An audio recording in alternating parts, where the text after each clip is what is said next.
All right, everybody. Welcome back to the top 8 of this King Puff Cup. I have with me Mandrewski, who's going to help cast here. Yes, I am very excited about this casting the top 8 again. Watching him just once again show his dominance through the the group stages like usual. A couple names here that I don't recognize, but maybe classic players: Roald, Vanderman. Yeah, I mean, there's a lot of new names that either haven't participated before or at least haven't made it to top 8 before. And I'm excited to see how they do in this format now. Right now, Kat and Divine are getting ready for their first match. So they are deliberating on bans as we speak. And I did want to mention, Divine has a Magma Storm in all 4 of his decks. Wow. Yeah, it's a pretty good card for just completely trying to wipe an entire area of the board. Sometimes it misses things here and there, but if there's just like a giant push of like lots of troops all smashed together, it can do a pretty good job clearing them. Yeah, also that like a Mordor push, that the priestess push that kept coming out with the Guardian, that kind of thing. It'll be very nice against. Because I don't know if I've seen I don't know if I've seen any black holes so far in this tournament. None in the games that I was watching since round 2, as far as I remember. But let's go ahead and go through this. So we all know Kat's deck's pretty much. His Volko deck's pretty nuts. Always great with King Puff. His Melloween's nuts. Let me go ahead and take a look at his Mordor, because I don't remember watching him play Mordor. Maybe one game. Cleaver, Scrat Pack, Screaming Scrat, Dragon Whelp, Zalong, Fireball, Scrat Tank, Succubus. Very interesting. Blue Golem and Drone Force 1. Oh my goodness. He plugged it in his Drone Force 1. Obviously not Drone Force 1 anymore. That card is now Harbinger. Yes. I mean, that happens with some of the copy deck, or the CUD command, that it shows the true names instead. Yeah, exactly. We get stuff like Drone Force 1 instead of Harbinger. Yeah, instead of Harbinger. Yeah, no. In fact, I've accidentally called Harbinger Drone Force 1 plenty of times, just because it's basically the same card, except one knocked the other one back. Except now it knocks things back, which is pretty nuts if you ask me. Though Scrat Tank still wonderful against it. I remember back in the day running 6 Drone Force 1 Mordor in 2v2s just to meme it out. And it actually worked a lot better than I thought it was going to. Just as long as they don't have any beams. Anyway, we have our bans in. Kat has banned the King Puff from Divine, and Divine has banned the Volko. Okay. See if I can get a spectate on Kat here before they can get into their first game. Yes, I have to do that as well. All right, and hopefully Bemi has spectated someone, and if so, we can begin. All right. Okay. Excellent. So you said the ban on Kat was his Volko. Volko. Yeah. I don't blame Divine at all. That's brutal, especially in considering all 4 of his decks have Magma Storm. I don't know how good that Magma Storm would do against his Volko deck. Just sort of making his the card that he has everywhere not quite as useless. Yeah, that's something I wanted to mention. A lot of Kat's decks, he doesn't win by pushing you down in a single attack. He just like controls the board and gets the Mana Frenzy before you, while like pressuring your health little by little. Slowly but surely whittling away at your will to play the game. Yes. Yeah, no, I've experienced it. He's very patient. I notice, watching from his perspective on the stream. I've actually seen him float, 2 or 3 mana here and there, just to make sure that his next play is completely calculated. And it's looking like it's the game's starting. Yes. So we're gonna see in a second which decks they started with. It looks like Divine. They both have Mordar. All right. Oh man, Mordar versus Mordar. So I feel like because the fact that Divine is running Magma Storm, the Blue Golem, yeah, you might want to just like take the damage rather than trying to do a big push with it. A lot of the times I'll just take that to the face and let Blue Golem kill, but a little bit of extra damage to the Blue Golem, you know, just getting yourself to that later game. Sitting in a nice position. Also, the Harbinger, kind of a liability because of that Magma Storm. Yeah, this is the best case scenario for Magma Storm. I don't think any deck of cats is more vulnerable to do it than this one. Oh yeah, the Guardian push coming in. So far the experience is completely even. Cat going ahead and taking top bridge. Probably wants to put down his Tombstone pretty soon, yeah, because I fully expect the Welt plus the Scrats to die before it becomes a problem. Oh, it's gonna be close. Oh, okay. So it looks like the like instead the Dragon Whelp is gonna go down. Yes. So that's exactly what Divine wanted. He did a good job of making sure the smaller minion died before the larger one did. Yeah, he was very patient about that. Oh, he had an opportunity there to play his Defensor Chopper against that Dragon Whelp, but didn't quite get it in time. Instead, it's going to take a lot of damage to the face. Oh, yeah. Yeah, Mordar not the best at defending his face. Even against medium-sized units. And I would say that Dragon Whelp is on the smaller end of medium-sized units. I think he's just trying to go for the bigger pushes. That I really feel like that Screaming Scrat was a mistake. He could have been a bit more patient about wanting that bridge. He could have gotten either Guardian or Defenso if he just waited. But yeah, maybe he was afraid that his Tombstone was going to time out soon anyway. It looks as though Cat's gonna get a pretty oh no! Both players not getting very good reses this entire game. I was about to say, oh, what a perfect res, and then he plays the. I feel like he might have been trying to defend against what he thought was a real cleaver and assumed that it was going to die. But before the Tombstone got activated. Oh, maybe. That's a good point. All right, so I don't believe Divine even has a real cleaver in his deck. No, he does actually. Not. Divine does. Okay. So if Cat played the illusory cleaver to try and block a real cleaver, then it makes sense what just happened. That cleaver putting Succubus into the ground. Both players in a bit of danger. Cat has very large attack on the bottom lane, was the Blue Golem is coming in top lane. Oh, so yeah. Defensor Chopper respawns there at the Tombstone just in time to defend against it, and Cat does. Defensor's pretty good there. He has two Tombstones in hand with two very good respawn targets on the board. I feel like now would be a great time. And now 3 wonderful respawn targets. Here comes the Magma Storm. Magma Storm. We'll see if he kills Tombstones. He kills both Tombstones and the Harbinger. That's a really good pickup. He also damaged the Blue Golem a bit. Brutal. The value, man. But that said, there's still a lot of work he has to do to come back in this game. Oh, yeah.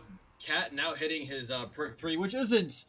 like, you know, like, as Mordar, not the most insane, you know, perk in the world, but still not something to be ignored. You know, when you get that Blue Golem coming out, you know, sprinting across the map, you know, doing that little bit of extra attack speed and whatnot, it can be quite impressive. So that Succubus is going to get put down by Cleaver again, sort of its natural enemy. Yeah, the problem is these Blue Golems, Divine has been able to deal with them, but it's costing him so much in order to get rid of them that he's just falling behind in tempo as the game goes on. Oh, yeah. And Cat knows this. He keeps playing Blue Golem basically every time it's up. Yeah, I was about to say, I wonder if he plays Scrat Tank here just to save the Tombstone to guarantee a respawn, to just, like, continue the value. And he gets a Harbinger back. A Screaming Scrat keeping the Harbinger safe from the Succubus. Absolutely beautiful. I love watching. And I'm not sure how Divine holds on to top lane this time. He plays everything he can desperately to try and get rid of this Blue Golem. Oh yeah, I love watching high skill players using the Screaming Scrat. Such a fun card, man. This Onslaught's relentless. There goes a Tombstone, and now this Frenzied Harbinger is on face. This game's gonna be over in a second. Oh yeah, and that double respawn pretty much seals the deal, I think. This is quite a push. Scrat take on bottom, Scrat take on top, Harbinger coming up the middle. What do you do? 20 HP left. he's desperately trying to hold on, but keep himself up. But I mean, one more solid respawn, and there's nothing that Divine's going to be able to do against this. Oh, and the fireball. Yeah, caught him with a fireball while his Guardian was down. But it didn't look like he had a chance at that point anyway. Once you start being forced to, once you have to start having to use your Tombstone to defend, it's really hard to come back. Especially in Mordor versus Mordor, when you're down on XP. You're sort of just trying to make the game last as long as possible to prove that you can at a certain point. So that is 1-0 to Cat. Yeah. We'll have to see what Divine is going to switch to next. And also that situation for Divine was probably one of the best situations he could have be in, considering he was against Cat's Mordor with the Magma Storm. Yeah, the Magma Storm got some good value sometimes, but it's just the rest of his deck couldn't keep up with the onslaught that Cat had. Cat's just had a lot more really powerful, highly damaging cards in it. Like Blue Golem does a lot of damage if you don't have things that can properly tank it. Same with Harp. And now Setsu, very interesting. He's got a sacrifice in this deck, it appears. Cheese Date, Scrap Pack, Illusionary Cleaver. Ooh. That's Succubus. Infiltration traded with a Succubus. But it does allow the Harbinger to live, despite it being stun blasted.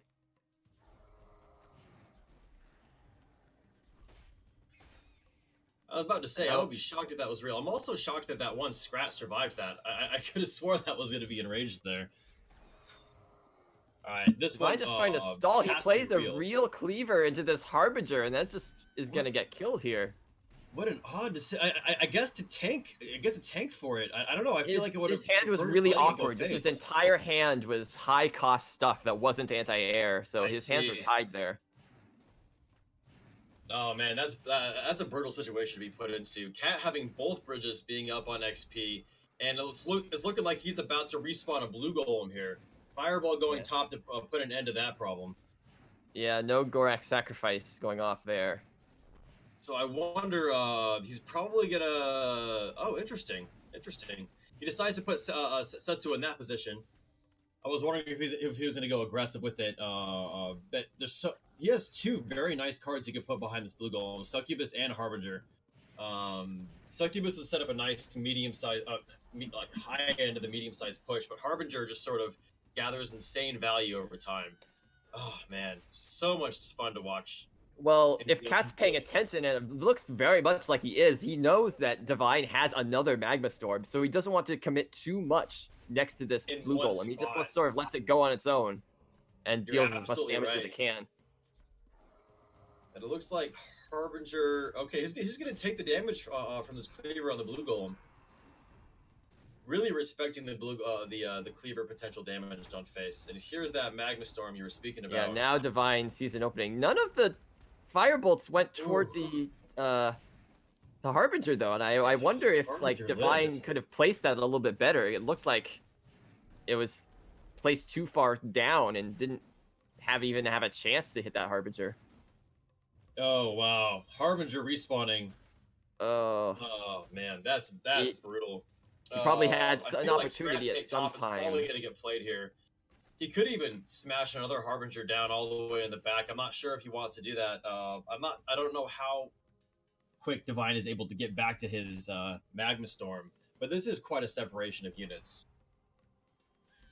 Yeah, it's just, once again, there's a lot of extra value that's being gained from these tombstones, and it's really hard for Setsu to keep up with it, since her perk 1 and 2 don't really add that much extra power to her arsenal.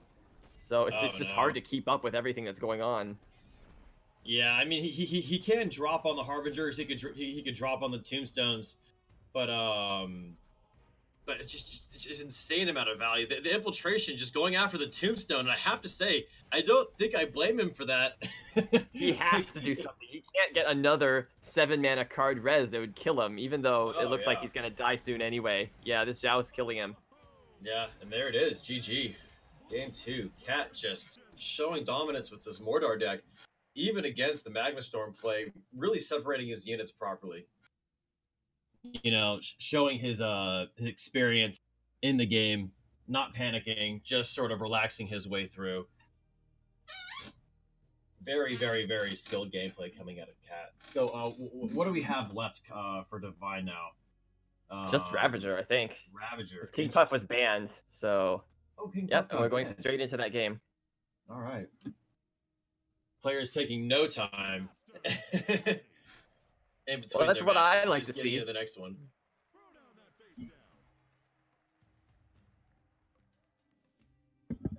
All right. Both players saving up like responsible adults. Yeah. Waiting for that that 10 mana before they can play something. That way, when their units get to the middle, they'll have more mana to back it up with.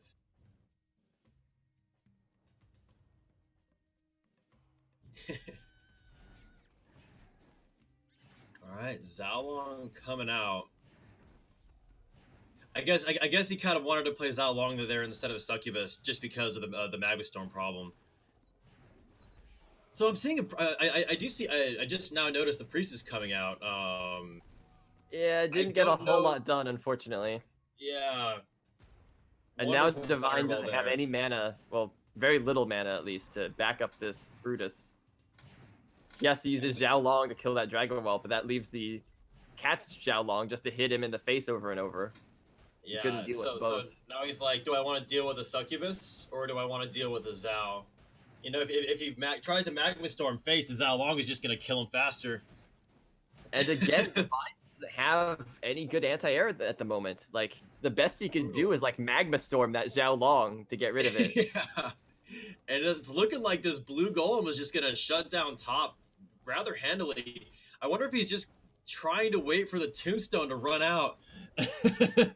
So okay, now he can play Priestess of all things to try and deal with this 2 threats on his face. Okay, no, he does the blue golem first to get rid of the Succubus.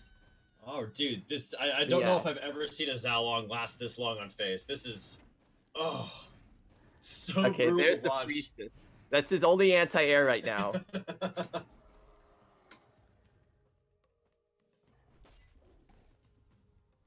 Illusionary Cleaver coming out, I think maybe to try and draw an overreaction. Okay. He does manage to kill the Harbinger, but again, this blue golem is just, if it's not one thing, it's another, and now, blue golem on face, he's going to take so much damage from this. Like, Guardian, I guess, prevents the damage, but that's 6 mana, it's so expensive to... Just another blue golem out, and now he has 2 tombstones in hand. Alright, very aggressive tombstone on top behind the blue golem. Like, he wants to re-grab that bridge ASAP, it appears.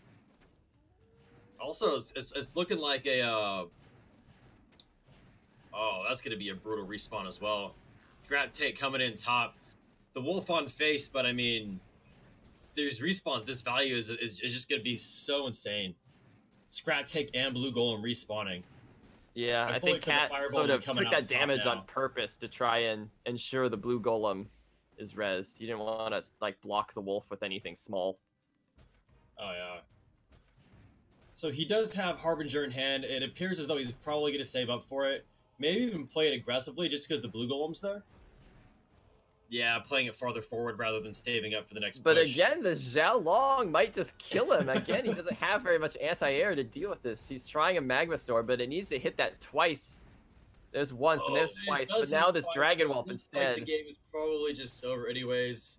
He's stalling the inevitable with this Guardian, but that's not going to last very long. And there it goes. Game. Blue Golem punches him to death. I am currently copying this Mordor deck. Looks like a blast to play. Oh my goodness. Beating 3 decks, all 3 having Magma Storm. Very impressive out of Cat there.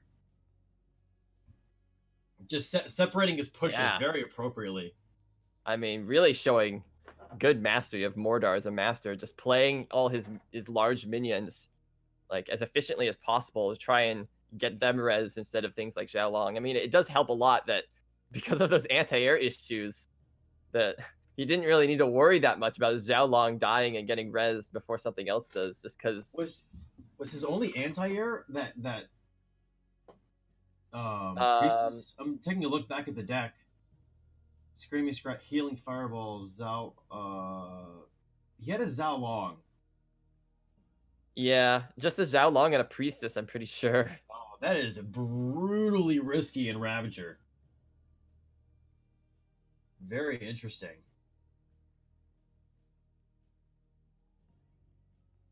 All right, I'm going to try and get the next match set up. I'm letting them know that they're up soon. So I don't know that I have either one of them on my my friends list, so we're gonna have to take care of that as well. Let's see. Yes. No, we can talk about their decks if we need to. Yeah. Yeah, I don't mind that. You can blast through this quick. But yeah, Rolled we need to get a hold of if we can.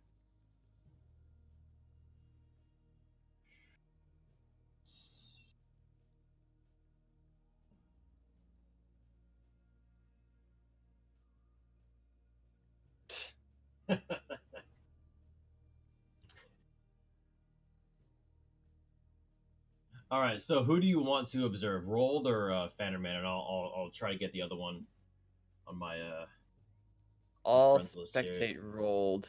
Okay, so I need to figure out how to get Fanderman on my friends list.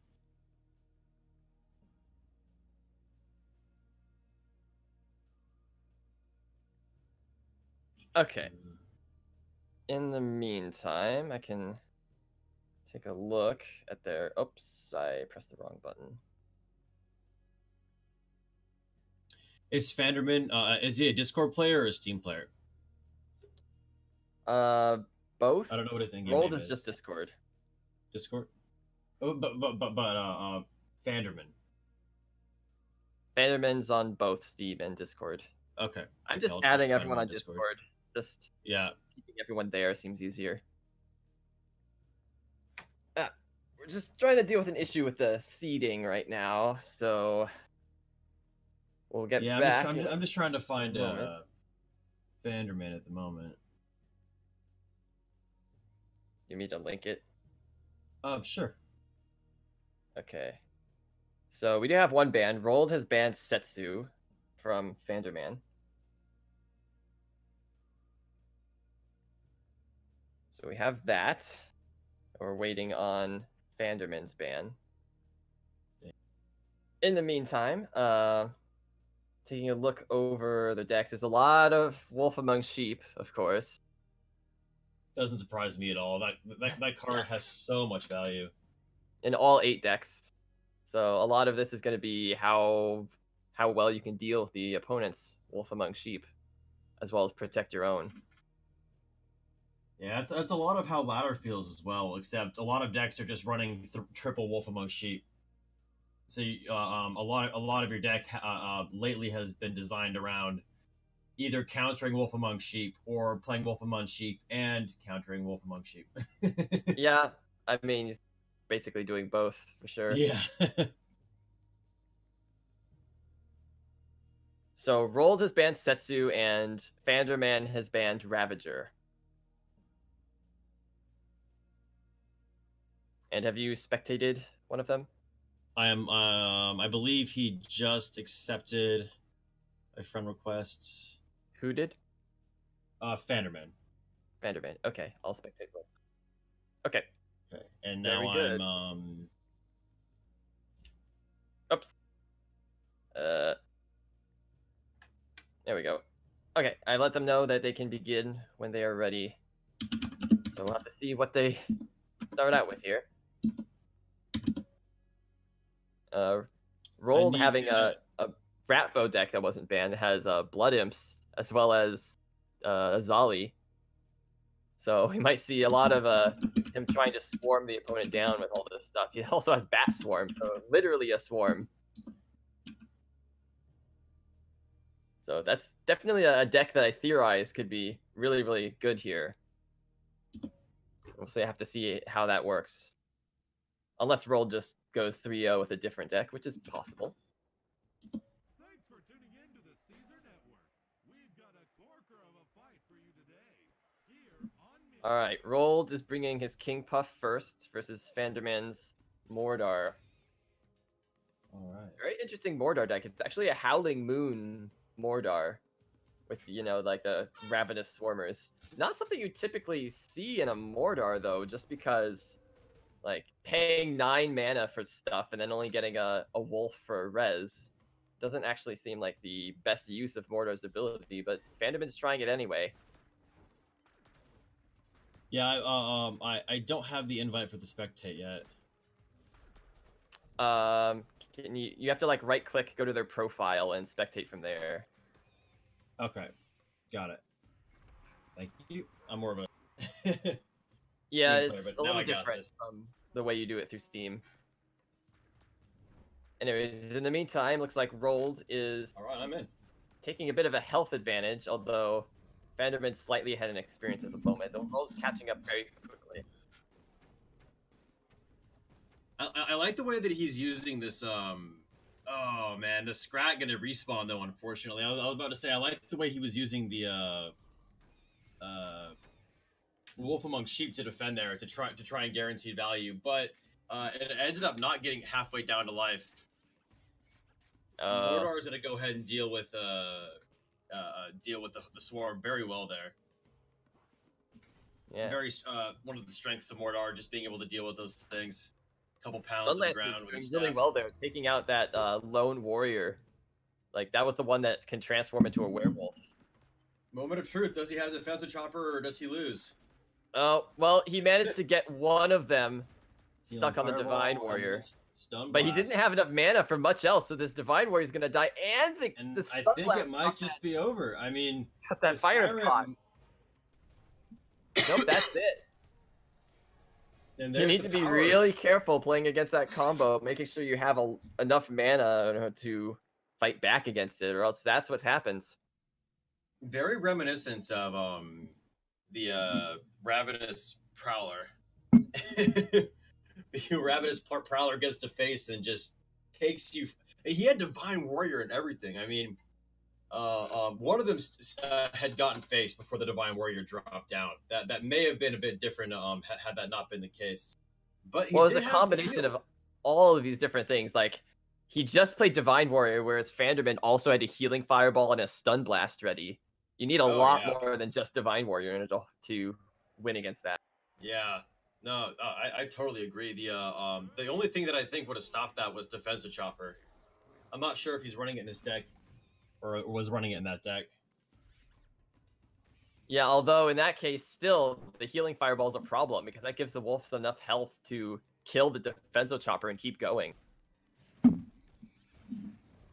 All right, so let's go ahead and take a look at... Okay, so just a naked wolf among sheep moving up top. Naked meaning nothing backing it up, but it looks like it's going to get activated anyways. Not sure if Roll had anything in his deal.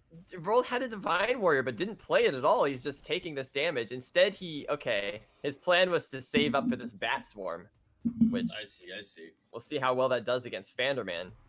Yeah, it could deal more damage than Fanderman did to him. But and here comes the push again. It's getting he close. Doesn't have a whole lot of mana to. Okay, so he's gonna go ahead and throw the heal out. Yeah, Maybe unfortunately for Fanderman, he got the bug where the wolves got half HP from Howling Moon. That doesn't always happen. In fact, it usually doesn't. But still, with the Healing Fireball and then the Stun Blast, it's still doing so much damage. Oh my goodness. You know what's interesting is he played Scrap Pack top to grab top bridge, rather than saving for the Stun Blast. He was 1 mana behind on that. He potentially could have gotten a lot more damage out if he had just ignored that top bridge. Maybe, although it worked out really well for him anyway. Oh yeah. I mean that combo just does so much damage. It looks like another bats combo Swarm, coming yeah. out. Although it's not the best against a succubus. It looks like they're having trouble killing her. Oh no. Well, Yeah, he has no trouble Succubus killing is them wonderful. back, so... Oh, Succubus hanging on Still by the hairs alive, of her although chinny these chin archers know. chin. And have been doing a good job protecting that succubus that's on death's door. So he does have a tombstone in hand, though. I think he wants to save it for the save it for the combo. Yeah, he has 2 tombstones, and I think he's just gonna float mana until all of this stuff dies. There it is. All right. And Divine Warrior just coming out right out front, not Yeah, wanting a anything lot to do of with wolves that. here. And you can bet healing fireballs coming down right now, yeah. Yeah. So and he's then Stone basically Blast like is he has gonna to be kill next. these wolves like 6 times. And he can't even kill there them it twice. is. So it's over. Oh, dude, that combo, man. So brutal. The healing fireball Stone Blast. Yeah. I'm looking forward to seeing how Cat deals with that. I feel like he already played against it once. Not to say that Cat that this is over, but if Cat runs into that combo, I would love to watch that. Well, yeah, that's the thing. Like, if Anderman wins here, he's going to be up against Cat next. And Cat proved 2 days ago in the Hagen Gnome tournament that he could deal with it just fine. So Oh, really interesting. still gonna be- I wasn't able to watch that. it's going to be a tough road for Fenderman, even if he wins this match. But he still has to get through this rat bow, and we'll see if Rold has some trick up his sleeve that allows him to come he back has against the it. answers. The answers for the combo. He's running Defenso Chopper. I mean, I really feel like Defenso is really the card to be safe for to deal with it. If it's running, let me go and take a look at his rat bow. Reboomer could be a nice answer for it as well, but Stun Blast potentially can give him a little extra value there. There's no Divine Warrior this time, so no like quick stopgap that he can use in order to give him time to come up with a more permanent answer. So that's going to be the big issue here. All right, looks like Wolf Among Sheep on one face and on the other. He played Bat Swarm, and he just got Azali out in time to shield all these bats. Ooh, that's a pretty dirty push, but the Mortar will take out all the shields. Hopefully the Succubus is just getting kind of swarmed on, though. The Stun Blast forced to be being played defensively. The first time Fanderman had to play Stun Blast on defense, really feeling the pressure here. Oh, man. And now I think most of these mana puffs are going to get mana back for Rold. I think several of them did already. It looks like, yeah, that Wolf Among Sheep coming out, just put down that and Succubus. that's just going to accelerate him straight into the next combo, which he's playing right now. So more bats and more shields. Incredible. And more Blood Imps. This is crazy. This is just what he needed. Fanderman's under way too much pressure. He doesn't even have time to use the combo. That being said, now that Mordor is wound up, one of those wolves lost some HP, but now that Mordor is wound up, it took out the swarm a little bit faster. Ooh, that Reboomer, though. Very nice timed healing fireball, like right where the wolves were going. This. Oh, this is actually extremely dangerous for Rold. The one wolf. Holy cow. So much damage. This game is so close. Oh my. But now Rold is still one more werewolf incoming. This will kill him if he doesn't play something else. Yeah, so the Stun Lancers are going to get rid of the Wolf Among Sheep from bottom. So he's not playing Azali with the bat. He couldn't stay for it. So now Rold's now under way too much pressure to get his combo the way he wants it. Oh, so now he's in huge trouble. Dude, the bottom is looking pretty menacing. He just played Blood Imps. He just played Blood Imps in the game. Oh, super close. Oh man, I don't know if that Blood Imps was a misclick or just maybe he wasn't thinking about it. But that's it. Quick 3-0 for Fanderman.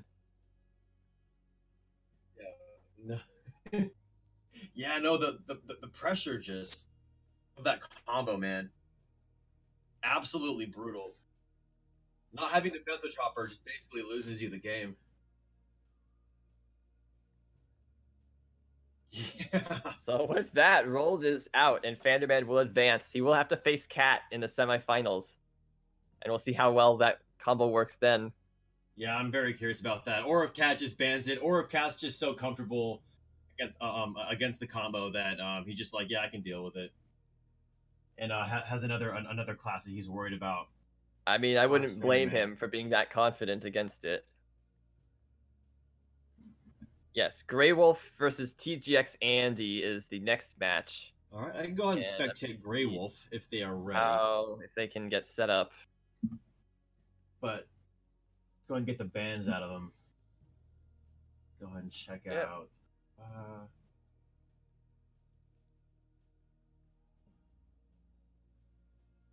Yeah, dude, that combo is crazy. It's I would say that I was worried about running into that on ladder for the next week, but I've already been running into it on ladder over and over and over again. That and the triple Wolf Among Sheep, or even worse, worse to play against, the triple Wolf Among Sheep mixed with the combo. Just all together. Wait, triple Wolf Among Sheep, Bat Swarm, and Azali? Is that what you're saying? No. That too. Running into that's brutal. But running the triple Wolf Among Sheep. And Howling Moon. And the Howling Moon combo. That's brutal to play against. I mean, that's a deck you want to have Defensor Chopper. I've been running Defensor Chopper in most of my decks recently. I've been thinking about running 3 Defensive Choppers. I mean, you probably can get really, really far with that. That card's so good in metas like this, where people are using like a bunch of melee stuff that's not super great. That's not Cleaver, or Colossus. Yeah, well, really, the big counter to Defensor is all this ranged. Yeah, exactly. Anyways. So it looks like we're not going to see any Howling Moons in this next upcoming match. No one's brought that. So a bit different, thankfully. Grey Wolf running Blood Imps in his Milloween. That's really interesting. Just going for that really insanely fast cycle. Oh, he's also running Clear Skies. I see. Clear Sky.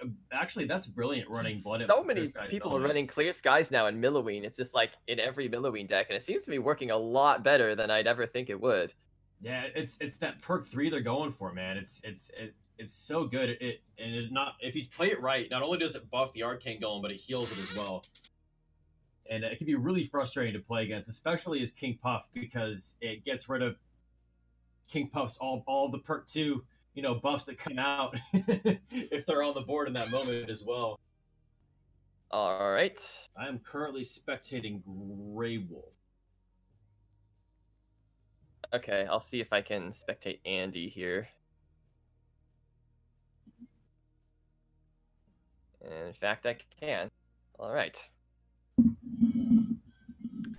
So what else? Since we're waiting on Grey Wolf for his ban. Okay. As well as TGX Andy's, which is going to be right after. Go ahead and take a look at some of Andy's decks, maybe. Volko, interesting. Okay. Wheel of Doom. I feel like Wheel of Doom sort of fell out of popularity very heavily when Wolf Among Sheep became a thing. Because it's absolutely terrible against Wolf Among Sheep. All it does is activates the wolf. Well, you say that, but... Yeah. Like, it is possible to damage one of the both Legionnaires a little bit first with something else, and then Wheel of Doom them. That's true. That is very true. It seems like a difficult play, but definitely very possible. I wonder if one illusionary cleaver would give just enough damage for it to be possible. Yeah, that would do it. Although, if it's just those 2 cards, that's still 5 mana to deal with 4. Yeah, that's true. I mean, I've dealt with catch something else with Divine Warrior and felt perfectly happy about it. I mean, if it's something like some shielded, hold on. if there's something like there's a bunch of shielded crossbow dudes and archers behind those wolf legionnaires, Oh yeah. then you could take all of them out with that sort of combo. Oh yeah. Still waiting on bans. There's a bit of confusion from our players about what they're supposed to do for the bans, but they'll be here soon. Oh, did they think they were supposed to ban 2? Yeah. Okay. TGX Andy using Grasping Thorns as Mordor. I'm very happy about seeing Grasping Thorns. I think that card is incredible, especially with Screaming Scrat. Their unit walks through your Grasping Thorns, you Screaming Scrat, they're forced to walk right back through it.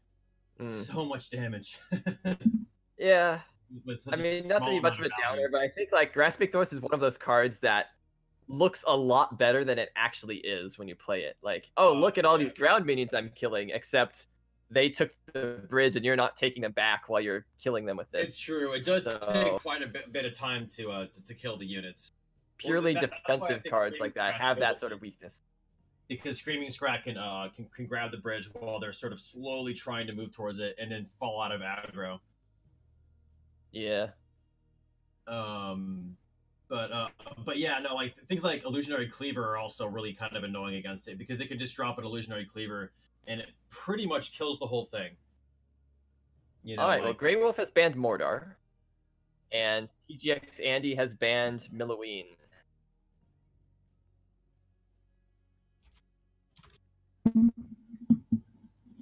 So no, like super fast Milloween cycles. TGX Andy does not want to deal with. Let's call him Andy. He does not want to deal with all the golems on repeat over and over. All right.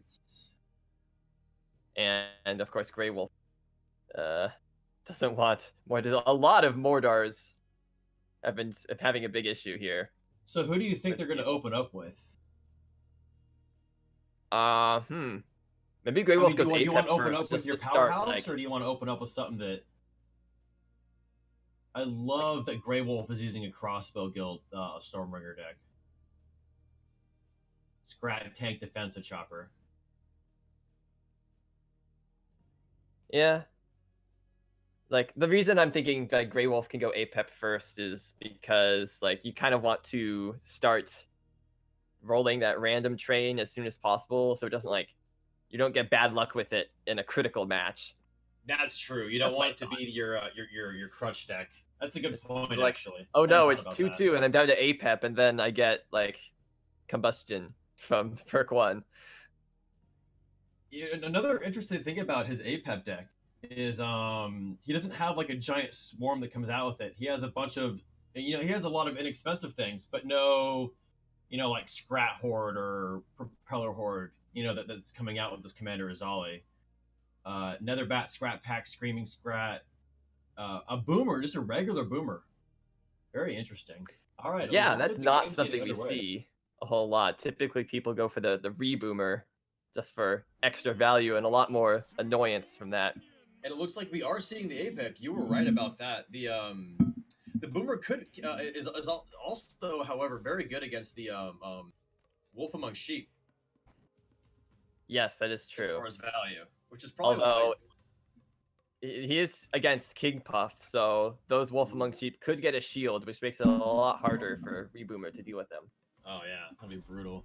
But as far as this matchup goes, APEP's definitely a master that can keep up with King Puff as far as like value and power of their minions goes. He can. He doesn't always. It depends on what specifically he gets. Ooh, big Daggerfall coming out bottom. Yeah, It was unfortunate for the top archer that the Legionnaire didn't get aggroed on the defensive chopper, but small losses. Still, yeah, like went very well for Grey Wolf there. He did manage to deal with the Legionnaires very effectively, and it still took a while for Andy to get rid of that defenso. So he does have a Zolly in hand. It looks like he's probably just gonna, get a small amount of shields out here. Not really. Yeah, it did save the top big heavy Plasma Marine, at least temporarily. A very different way of playing Azali that I'm accustomed to seeing. You know, I'm used to Azali being this really like trying to like shield a zillion units at once. You know, he's just shielding a few units, yeah, using Azali also for strength. You know, of just like her HP and yeah, I was about to say, there's no way that clear is real. That would have been incredibly shocking. By the way, oh man, he gets a boomer as his free card, so he has 2 boomers in the deck now. Oh, that's probably not what he wanted. It's already a really situational card. It's hard to find a use for 2 of them, but Fury's gonna hope that it hits face, which it looks like it does. He can, however, get a bridge for free with it. It's still a card, though it is a bit delayed, unfortunately. And by delayed, I mean it comes into play, and then ooh. Zali did not step on the bridge in time to save the archers, but the archers from the fireball. Very a bit overkill, but I still think it's probably the right play. But now Zali's hitting Andy's face, which is she hits really hard. Probably Daggerfall to come down. Ooh, never mind. Oh. For whatever reason, I didn't see a defensive chopper there. Yeah, counter after counter there, really hurting Andy. Andy was hoping that those propeller scrats would be able to take out the boomer, but instead everything just sort of fell apart. Yeah, he was forced to. Grey Wolf was forced to hesitate just for a second, just because he saw the drone buzzers and went, oh, okay, Daggerfall. Oh wait, shields. It's hard to keep track of everything, although you get a lot of advantage for having to fight on your side of the field, since you basically dictate what attacks what. And Grey Wolf taking advantage of that there. Oh, yeah. Yeah, although this time Andy's pushing through. I love that he's rolling with a Prowler. I don't see Prowler nearly as often as I used to. Wow, nice Screaming Scrap placement. Killed that Fire Imp. Oh, yeah. Yeah, he potentially could have used Plasma Marines to defend there, but Defensive Chopper is just as good.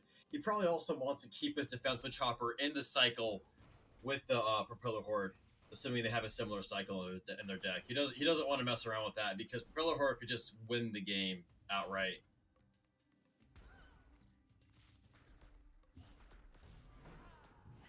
Which is the power of Propeller Horde, really. You know, he does have Daggerfall. He has Plasmas. But if they spawn with shields, it could be so much. Wow, what an interesting leap by the Prowler there. But here's I'm not sure what exactly happened there. Yeah. Sort of hugging the side of the Azali, trying to get to the haunting unit. Alright, here's a very deadly Rampage Fire Imp. That's gonna basically tear through everything until it's stopped. Oh, yeah. And it looks like his perk 3 is going to be free Whirly Scrat. Oh, that's really good. And yeah, that basically gives Grey Wolf the board advantage for the rest of the game then. Getting a very powerful minion, he can just basically play whenever he wants for the rest of the game. Yeah, every time he gets it in his hand. Beefy and just holds on to the situation for him. He could take bottom bridge here, but I think he's really focused on just, oh no. He could have played that Defenso in time. At least it looked like it, from my perspective. Yeah, Andy actually doing a good job, still like controlling the field right now. Taking the bridge, putting pressure on Grey Wolf. Grey Wolf's in no danger of dying, but having to like deal with the threats attacking him in the face still gives Andy time to control these bridges. Commander Azali just, I really find it to be such an interesting choice in this. For a second, I thought, well, maybe he's running it because it kills Legionnaires in one hit, and then I watched him fight the Legionnaire, and it actually doesn't. No, it doesn't. So, although it gets close. Once again, yeah, like if the Legionnaires are slightly damaged, he will kill them the rest of the way and not spawn the wolf. It does, yeah. Well, the reason I brought that up is because I feel as though killing a Legionnaire in one hit in this meta is really important to avoid Wolf Among Sheep from spawning. Yeah, I mean, you have to. If the wolf spawns from one of the Legionnaires, it's just really bad news overall. Oh, yeah. Annihilator getting nice, getting some pretty nice value, just barely hanging on with its life there. Boomer going to get the value that he was meant to get. Unless the Annihilator turns around on this, doesn't look like it will. Even if it did, like, Yeah. Boomer still explodes on death. I wasn't sure if it was going to be able to outrange it, but okay. So the Prowler's first hit gets blocked by the shields there, which is really handy for Grey Wolf. And he keeps getting this enraged fire imp, which is really difficult for Grey Wolf to keep up with. The XP is so close right now, and I have to say I feel like I don't know which deck's going to be better in Mana Frenzy. I feel like probably APEP, just because of the nature of being able to go invulnerable consistently with a high cycle. Yeah.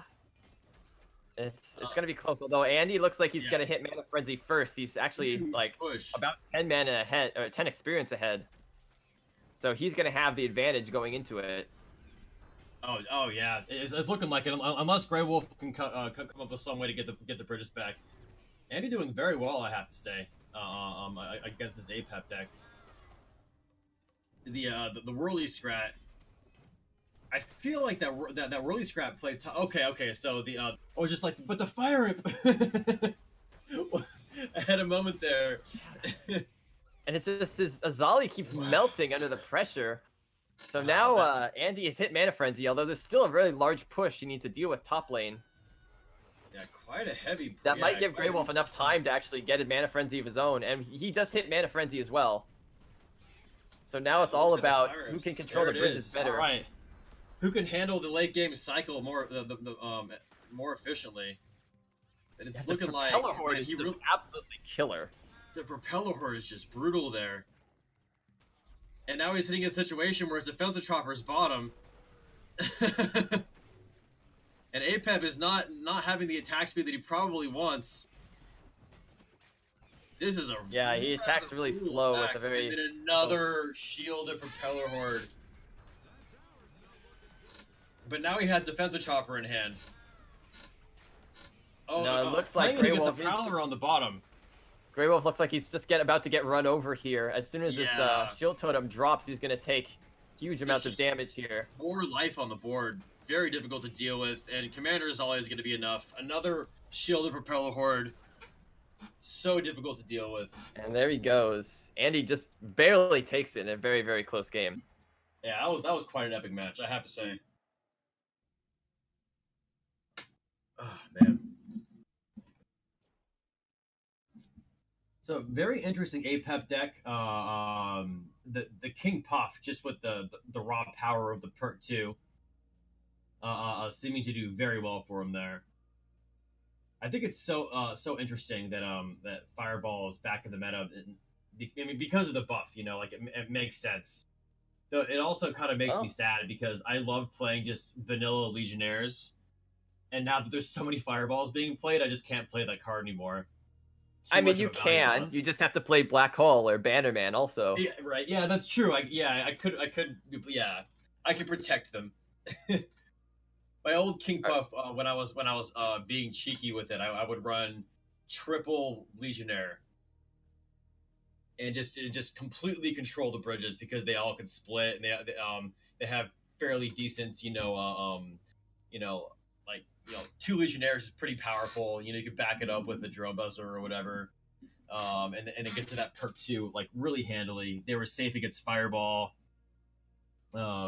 But yeah, anyway, let's go ahead and get into the next match. All right, Grey Wolf can either have his Stormbringer. Okay, he does use Stormbringer here.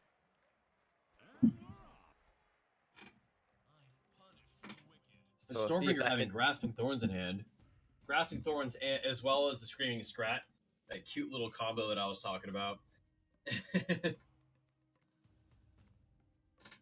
Yeah, and a key card for Grey Wolf here is going to be that Crossbow Guild that he has. It's very good against King Puff, just because they can either ping off shields or like chip away at King Puff's minions, even though they have Rampage, often killing them before they can get a shot.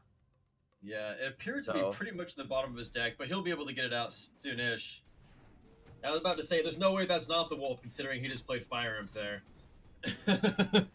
Yeah, that can be a tell sometimes if Yeah. if the opponent like backs up a single Legionnaire. Well, I wonder which one's the wolf Yeah, now. no, exactly. I wonder which one it is. Grey Wolf needs to defend Prowler- bot lane, or else this Prowler is going to end up killing this crossbow guild. Okay, yeah. There we go. Those lost Legionnaires. Oh, that fireball not landing on the Legion on the proper Legionnaire though. Yeah, Maybe he and was I assuming... think that I'm pretty sure that's the real wolf It was that's forced to be hiding in even there. from your perspective, because you saw the other one go below. Illusionary Cleaver to block the damage. Interesting. Ooh, that shock rock. Oh, Yeah, good I thought shock it rock. was gonna continue through the spear throwers. Right. What I assume is Wolf Among Sheep again. I'm not sure if he's running Lost Oh, Legionnaires. good swap. Can Grey Wolf somehow lure them back into the defensive chopper? No, he can't. Instead, he's just going to try to deal with it with this Swarmer King. Very interesting. He has the ability. Okay, he has the ability to play it. I thought he was going to play it a little bit earlier than that. The crossbow guild, anyways. Yeah, although He this does have. wolf Oh, okay, just so kept this him is a off balance potential so for a long. lot of value bottom with. But yeah, I wonder how much he can, how well he can deal with this bot lane push. Okay, that's a really good answer. It blocked the jump from the Prowler. Oh, that fireball, I think, missed everything except for face and a single crossbow, dude. Oh, it didn't even hit the crossbow guild, and now that guild's gonna pour out these Yes, here comes the crossbow value. dudes over and over again. It's basically gonna allow Grey Wolf to have this top bridge until it runs out. That screaming scrat extremely painful to deal with. Almost caught that fire imp there. It was right on the edge, I think, of where the value would be. But that fire imp still alive is continuing to gather an insane amount of value.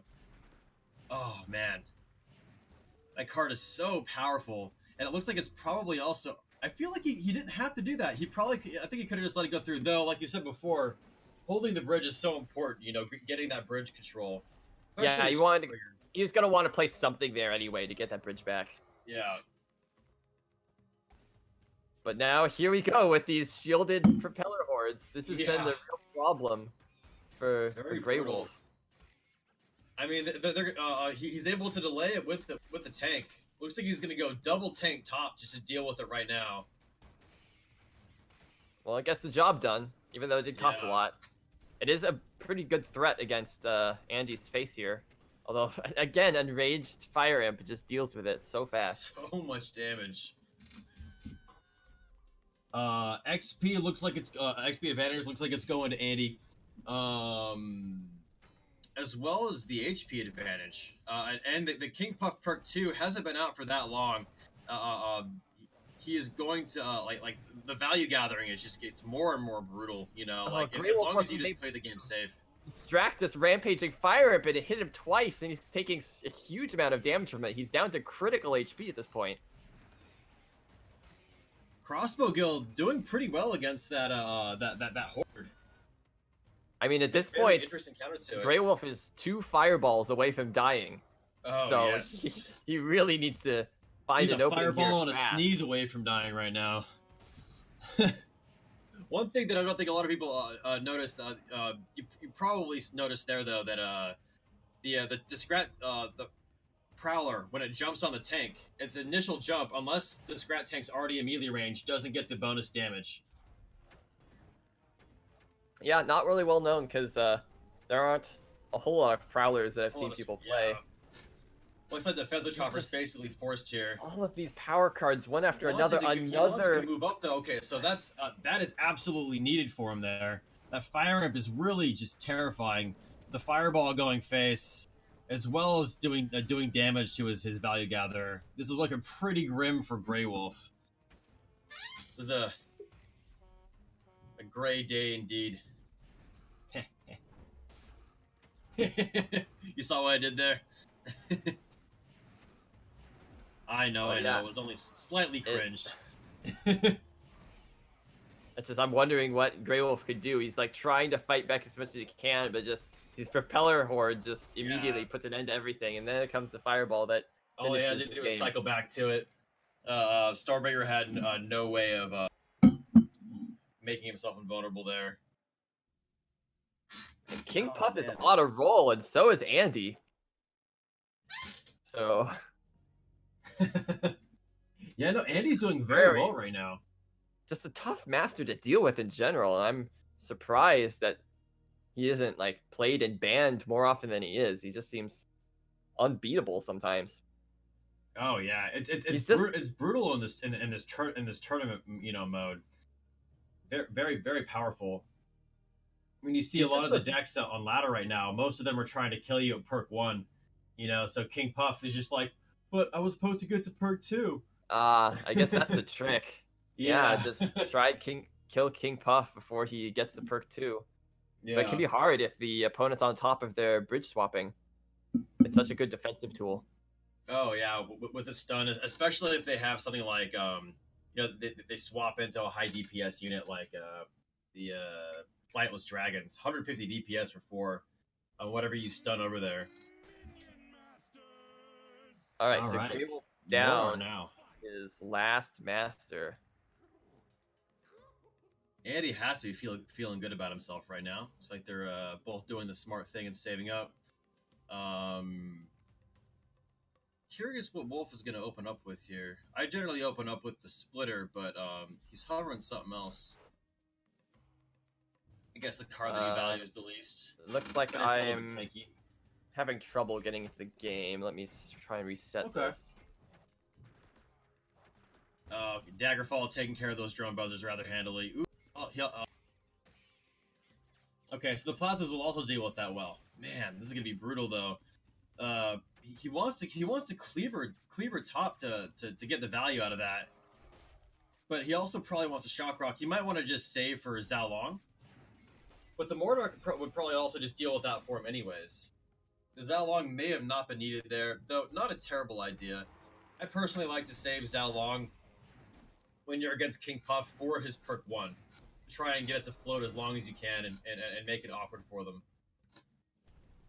Looks like that Cleaver might actually make it to the fire ramp. Holy cow, that is so good for Grey Wolf.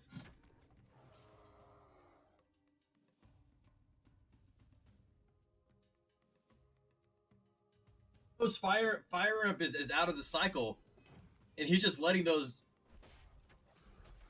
Oh my goodness, brutal with the Prowler though, but the Cleaver is just sitting on face. Whirly Scratch is sitting there going, you know, oh yeah, you want to counter this Cleaver? You're gonna have to deal with me. And now the Wolf Among Sheep coming out, showing its power. A very interesting tech choice with the Musketeer there. Against all the melee that's in the game right now. Yeah, already okay. I'm back in. So. All right, excellent. But yeah, Grey Wolf, as far as I've heard, he's been trying to do exactly that, like kill King Puff before perk 2. Yeah. No, exactly. It's looking like this Cleaver is getting hung up, but yeah, Andy needs to be careful he doesn't kill it first. Okay, yeah, he's very smart, gets the Zhao Long killed instead. Still forced to spend a decent amount of mana dealing with on here. It's going to lead to another. Maybe he'll just Whirly with it, or Musketeer with it. That's an interesting choice as well. Oh, but that means the Wolf is bot lane along with this Annihilator. Yeah.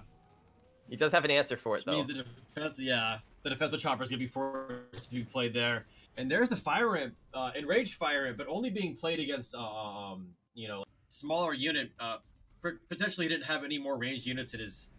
Ooh. I mean, part of that is just good play from Andy, but I think Grey Wolf needs to start expecting this sort of thing at this point. Like, if he could think a little bit about what's about to happen, he can see, oh wait, if he swaps here, everything's gonna die to this imp. Yeah, and in fact, if you saw on my screen before the swap even came out, he put out an emote, not an emote, but an X for his play. I think he did see it coming and then realized that it was too late anyway. It was too late for him. I hate it when that happens. Like, yeah, you play something and then like a fraction of a second later, it's like, wait a minute, oops. Wait a minute, yeah, exactly. I'm not sure if that was what his little X mark on the screen was for, but it appeared to be that way. And it just looks like this Whirly Scratch is going to take out the Fire Imp. That's pretty big for Grey Wolf. Like, yes. He's very glad he doesn't have to deal with that because it's so hard for him to deal with otherwise. Oh yeah. So Great Well, looks like he's probably gonna play. Wait for that to go phase plasma. He Great wants Wolf's to doing cleaver really, that, really but well here now. It's just gonna go right into the shields. Yeah, I think he was hoping the Plasma Marines would turn and hit the shield off first. Yeah, the whirly So a bit of a strikes. wrong order. Really good there. Oh, the Plasma Marine respawning. That makes that a pretty darn decent fireball, actually. Yeah. Ooh, and that Cool. swap is so good. If it could kill the cleaver in time, oh, I have no idea if it killed the right one or not. I don't know either. It did not. Did not. Because one thing people don't, a lot of people probably realize that is, if the unit's stunned, it won't transform, but the damage comes off of the defensive before the stun. Yes. So it could have transformed them if it was the right one. But, Exactly. I mean, that said, it didn't really matter that much because the wolf would die pretty easily to the defenso anyway. Oh yeah. But He still, potentially could have shock rocked that propeller horde instead of dagger falling it. Maybe he would just go in for the safer AoE there. Very good respawn. Fireball, yeah, killing all those minions at once with the cleaver that respawned. The swap just killing it right now, man.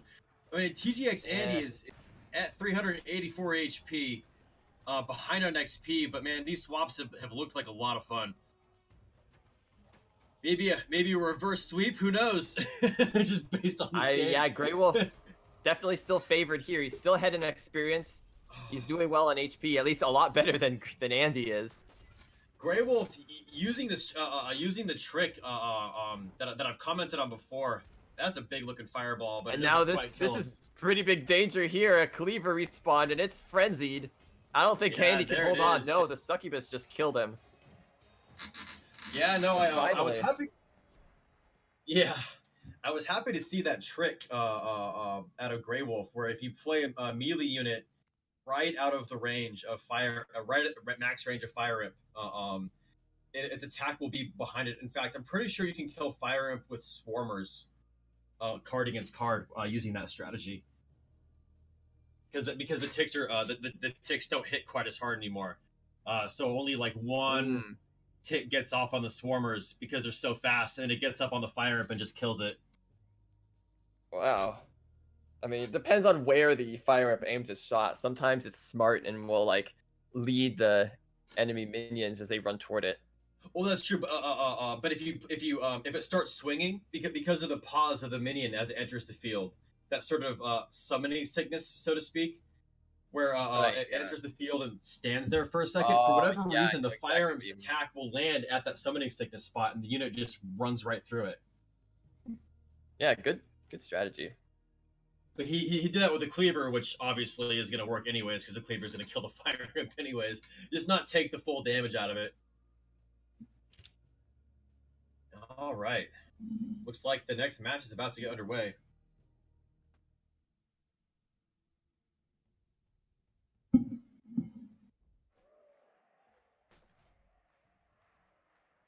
All right, Stormbringer now. So, very interesting. He instead this game decided he wanted to just open up really hard with the Plasma Marines. I suppose he might value Curse Bearer a little bit more, Plasma Marines a little bit less against the Stormbringer,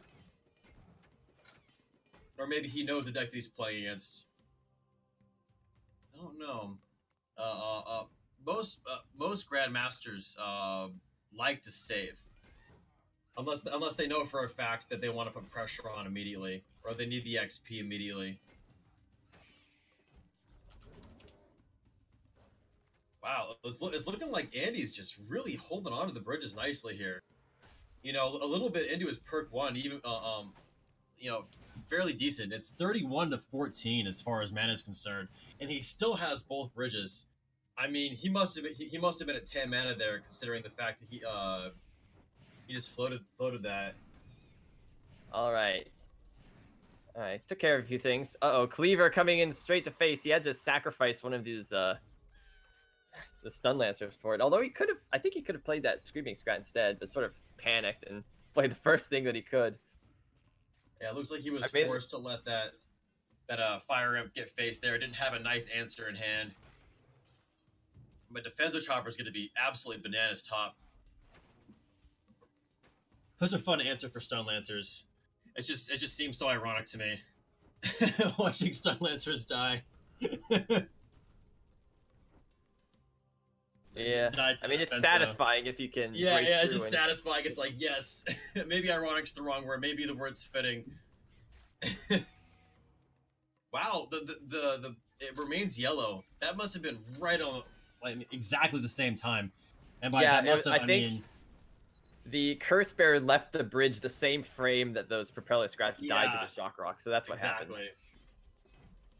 It doesn't happen very often, but it definitely happens.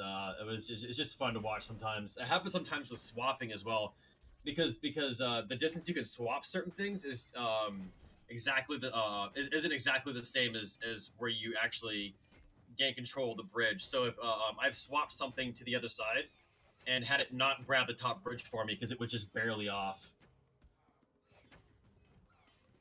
Looks like this Whirly Scrat res came in just in time to deal with those spear throwers that was harassing Mordor.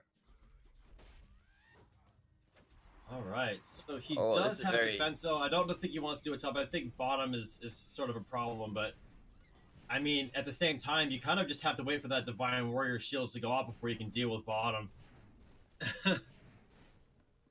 Now, how does he want to deal with this Fire Imp? Probably with... Yeah, okay, so he's just going to go ahead and take the damage on the defense from the Fire Imp. I mean... If he was really fast on the clicks, he might have been able to do the trick with Curse Bear, but it would have been a hard play. The problem with his play is the splash from the Fire Imp still hit him in the face, so he lost a bit of health from that.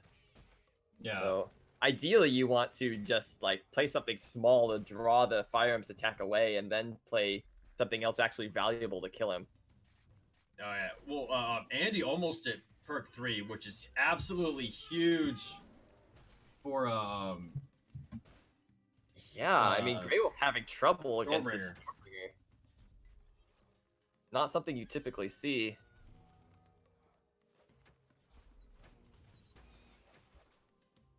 Although it looks like he's gonna get some good reses here.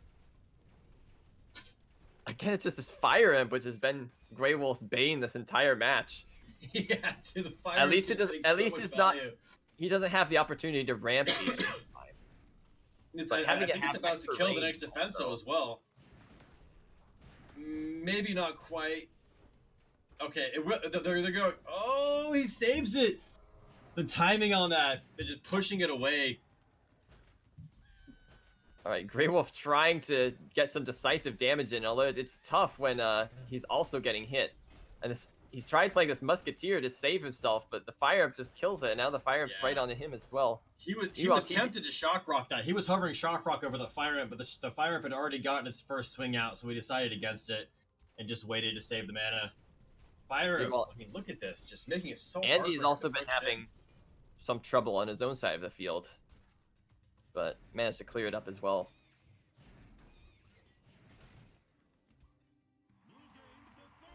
And this, I mean, look at this Stormbringer perk 3, man. Dude, getting so much value. It's obviously a little bit more powerful against smaller units, just because it can just take them off the board immediately. But still, I think those Stun Lancers, one of those Stun Lancers was meant to land on the Succubus, but it didn't quite get there. Oh, I did not. That Cleaver almost made face. I think, yeah, Andy was on top of it. He knew exactly when he needed to play that Divine War. Although here comes a frenzied Cleaver. The Cleaver respawns, and it's running across the board like a maniac right now. Forcing Annie to put a whole bunch of value into that. This Whirly Scrat could potentially... Oh, and another one respawns. This might be decisive for Grey Wolf. He can steal this game with this frenzied Cleaver coming in over and over. Andy just doesn't have the resources. Just playing another Cleaver bottom, just saying, hey, you just respawned 2 Cleavers. I want to play another one. Thankfully for Andy, the Zhao Lob res this time there's the dead, Divine Warrior. This is, oh my goodness, so close. And now Wolf is able to hold on to the bridges nicely, because Andy's just sitting on the back foot trying to scramble against these rezzing Cleavers. And now a Succubus is here, although it might die to this Fire Imp. That Fire Imp coming in top is pretty intimidating looking. Oh man. And another fire at bottom. I mean, he needs to play something there. He does not want anything getting face. The Really Scrap respawning is totally acceptable. Yeah, I'm sure he's happy with that. But Yeah. he needs to win soon before Andy hits Mana Frenzy. This might be his last chance to actually get something done here. Serious nail biter. Holy smokes. I mean, Andy's pretty close to it, but I mean, he does have Daggerfall Shock Rock. I think he might just Daggerfall the units there. Great That's Daggerfall. just so much value. And Andy's in danger. And This then Shock Rock just ends it. No, it doesn't. It gets knocked back. It gets knocked back. Oh, this succubus is just barely not able to make it there. Although Grey Wolf Andy's now in somehow... Mana Frenzy, but if Grey Wolf cycles back to his spells, he can win the game. He just needs a Daggerfall. That's all he needs right now. He needs to get back to it. He's 2, 3. He has it. GG. Wow, very well done. Oh man. Super close. Well deserved. What a round victory for Grey Wolf fight. there. He might make the comeback here. He's just one game reverse winning sweep. this match now. What? Who knows? Maybe that would be quite epic if that happened. Holy cow. Okay. What? Oh yeah, no, right. That was quite an epic, man. Like the whole time I couldn't figure out who was gonna win. I mean, there was a couple times where I was like, oh yeah, for sure it's Grey Wolf. Oh yeah, for sure it's Andy. And then, oh, dude, just so much fun. So much fun. What is left for both players at this point? I know that Andy is Grey Wolf is gonna be sitting on the same.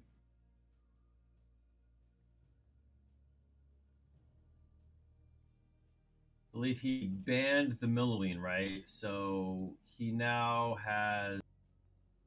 So Grey Wolf is staying on Mordor, and then Andy has just lost to the Stormbringer. He's lost to the King Puff.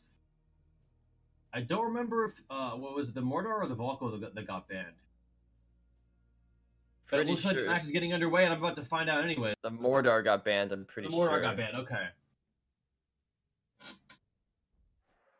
Okay, so it looks like it's yeah, no. Comes down to this.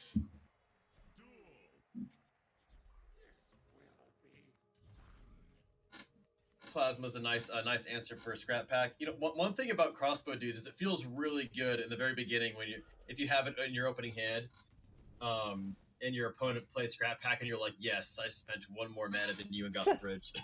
That's why I stopped playing scrap pack at the beginning of the game. There's too many things that can just point and say, oh, well, I'm just gonna put these much stronger minions, and now you have one less mana from basically no reason. Oh yeah, like swarmers do it, plasmas do it, archers. Yeah, I mean, the list goes on and on as far as any card that's close in the game. Ooh, that shock rock was almost super clutch there. All right, that's how long it survived. Already, Volko's hit perk 1, so the Firebolt Onslaught shall begin shortly. Especially since Grey Wolf doesn't have anything that's taking that bottom bridge right now. No, and his hand's pretty awkward and heavy as far as grabbing it. Forced to grab it with a Musketeer, card that you obviously generally want to counter stuff with. Yeah, although having it reach face is pretty good if you can manage that. It has some pretty decent DPS. I feel like he didn't need to daggerfall those plasmas. I'm pretty sure that the it would have just gone down there anyways. Oh no! Interesting choice to Wheel of Doom that. That was just all sorts of bad. I don't think Andy even needed to do that. I think the Annihilator handled it. Instead, he just basically killed his Annihilator for no reason. I wonder if that was either a misclick or if I guess he was just trying to. He threw out the embarrassed puff face. He was trying to protect the Annihilator, but instead ended up killing it. Yeah. Screaming Scrat's going to ensure this Plasma Marine taking down the Succubus Whirly Scrat coming in bottom. Pretty menacing looking, but... Okay, that's a lot better. Wheel of Doom. Yeah, he made up for it. It's looking like a Musketeer is going to respawn bottom. which isn't a terrible respawn, but it's not really the respawn you're looking for. I'm not sure if Andy didn't have the mana for it, but if you play the Dragon Well before the melee unit crosses the bridge, you'll grab the bridge and then wander off and then retain control. Yeah, I don't think he had enough mana at the time. All right, pretty good burn the bridges. He actually manages to kill the Plasma Marine with it, which is great because he got rezzed instead of that Musketeer. Yeah, a nice bad respawn for Andy's sake, anyways. I mean, that's a good respawn for Andy, a bad respawn for Grey Wolf. Just target down the weakest minion you can, get them rezzed instead. Yes, yes. If you're able to do that, sometimes you're not, and it just feels bad. But it's looking like no matter what respawns here, he's gonna have something good. Oh, it's probably that Whirly, which I'm sure Andy very much prefers. Yeah, I mean, if his Shock Rock landed on all three of those whelps, that I think the Cleaver could have gotten a whole bunch of value there. What a huge burn the bridges, but it looks looking like Whirly Scrat's gonna go and respawn again. Whirly is dead. The Succubus basically dead. So Grey Wolf having a tough time pushing through now that Andy has burned the bridges as an option. Yeah, he's probably gonna let this go face and then play. Yeah, he had two. I don't think he really wants to because yeah, he's gonna Wheel of Doom. He did have to spend a lot of mana delaying it until he get Wheel of Doom up though. Oh yeah. Well, I said he, but I meant Grey Wolf. As far as the letting something get faced, I meant the. Yeah, I was more worried about what's approaching Andy's face because he's the one that has to worry about it a lot more. This Zhao Long getting some serious value on face, but the Succubus getting knocked back, probably saving its life. Yes, it does. Indeed. Out of the fire. All right, so it's looking like. Good job, Andy. Like holding on to his Wheel of Doom until the Whirly Scrat was low enough that it could pass through it. Yeah. It'd be devastating if the Whirly Scrat blocks it one of these times and doesn't kill everything it's supposed to. Well, also wanting the respawn to go on to the Plasma Marine rather than the Whirly. Wow. But it is now over. Game over. Like what a push. And Andy knew it too. He called the GG, the Whirly Scrat, and the Cleaver coming in at the same time. Very difficult to deal with. Andy was counting on those Flightless Dragons to keep the Cleaver away, but suddenly Daggerfall, and I think Shockrock 2 came in and just got rid of them both, and the Cleaver instantly went face and ended the game. Yeah. So, and then you have it. Grey Wolf with the reverse sweep coming back and winning the set. All right. That is just epic, man. I was very happy about, from a viewer standpoint, I am completely neutral as to the players and who wins. Though they are both friends of mine. Yeah, I'm glad to see either one of them move on. Yes, yes. But Grey Wolf definitely very well deserved. I'm happy to see him moving on to the semifinals. All right. So yes, the next match is going to be Laser versus Zoom, and I don't know if I have either one of them. Well, you know what I have is their bans because I got that up ahead of time. They both banned Setsu. Okay.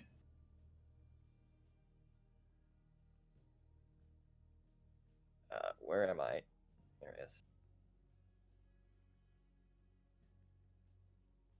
I've linked the info if you need it.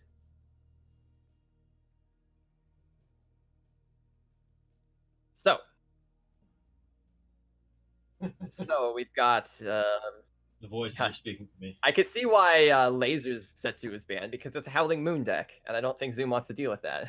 No, Howling Moon, so brutal to play against. I mean, sure you can counter with Defensive Chopper, but you're forced to always have the mana to play Defensive Chopper, unless your opponent just played a bunch of mana and you know that you're safe for a second. You know, you always have to be, like if your opponent's ever saving up. Or if you're defending one of their pushes and you're like, oh, I have to defend this push, and they're just waiting patiently for the push to for their push to die.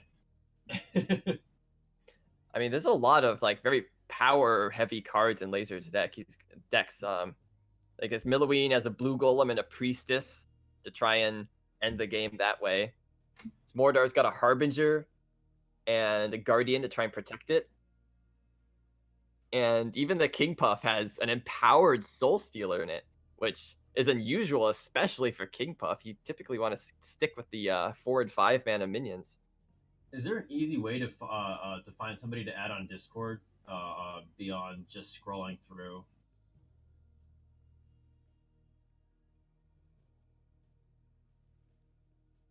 Okay.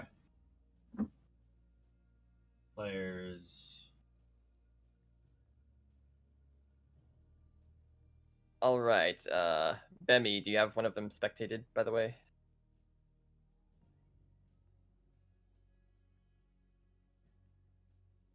All right, I'll spectate Laser. Okay, I'm still trying to get a Zoom Discord. Do you have Laser? Because I could get Zoom instead. I have neither. I don't have either one on my friends list. Okay, hold on. So you go to the players and then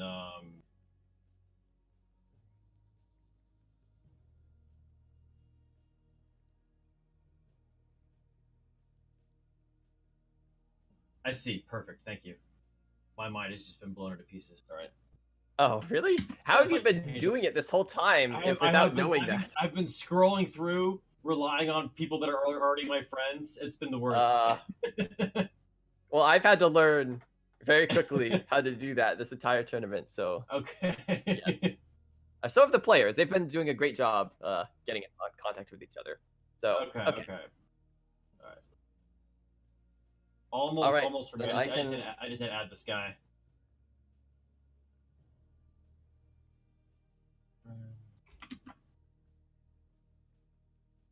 All right, I have sent the friend request.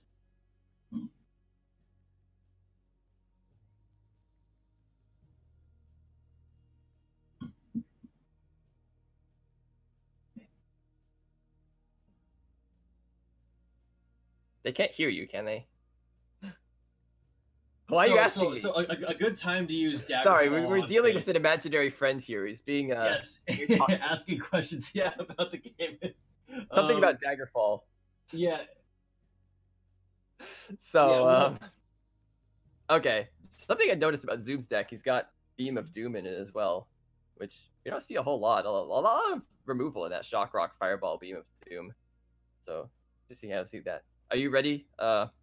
I'm still wait. Let's. Oh, there we go. I am now spectating Zoom.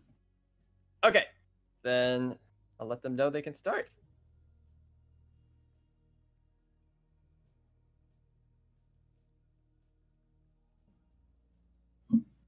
All right, so we're gonna have to see what they start with.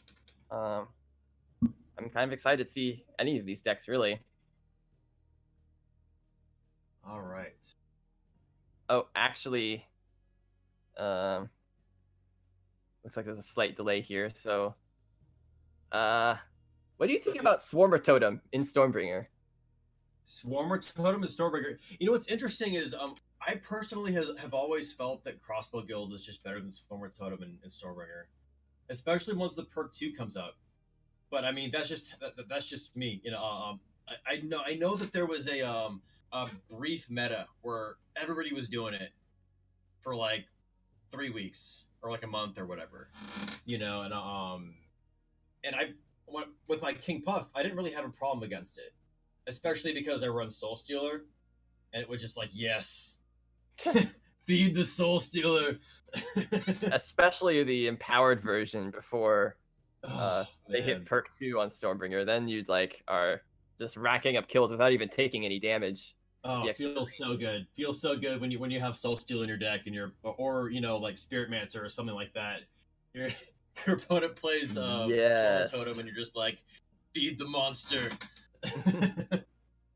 But I mean, Swarmer Totem also has that problem, but it doesn't get the synergy from like having extra range. Swarmers can't get more range.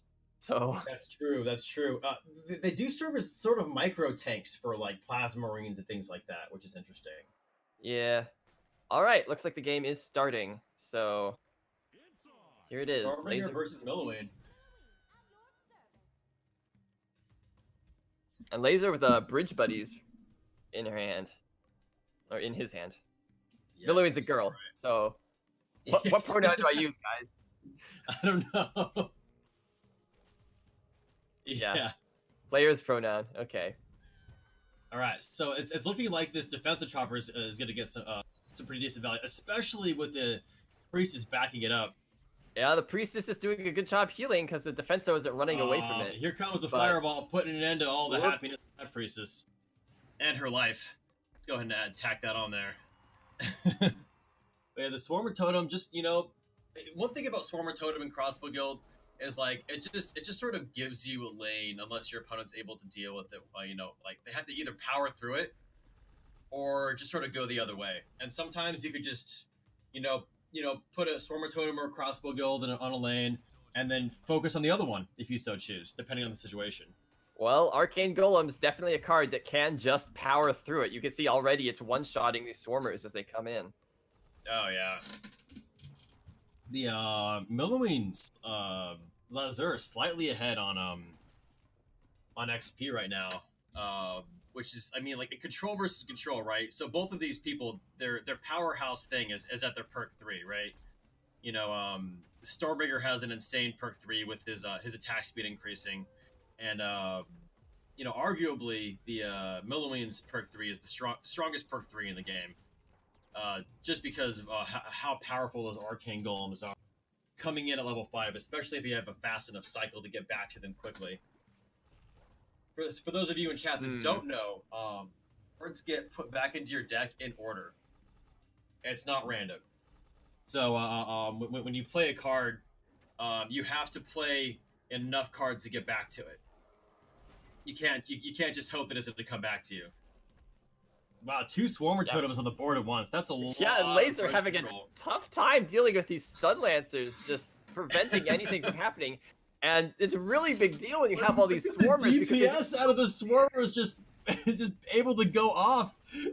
it's always been a huge strength of Swarmers. If they're not dealt with, they actually do quite a bit of damage despite their small size.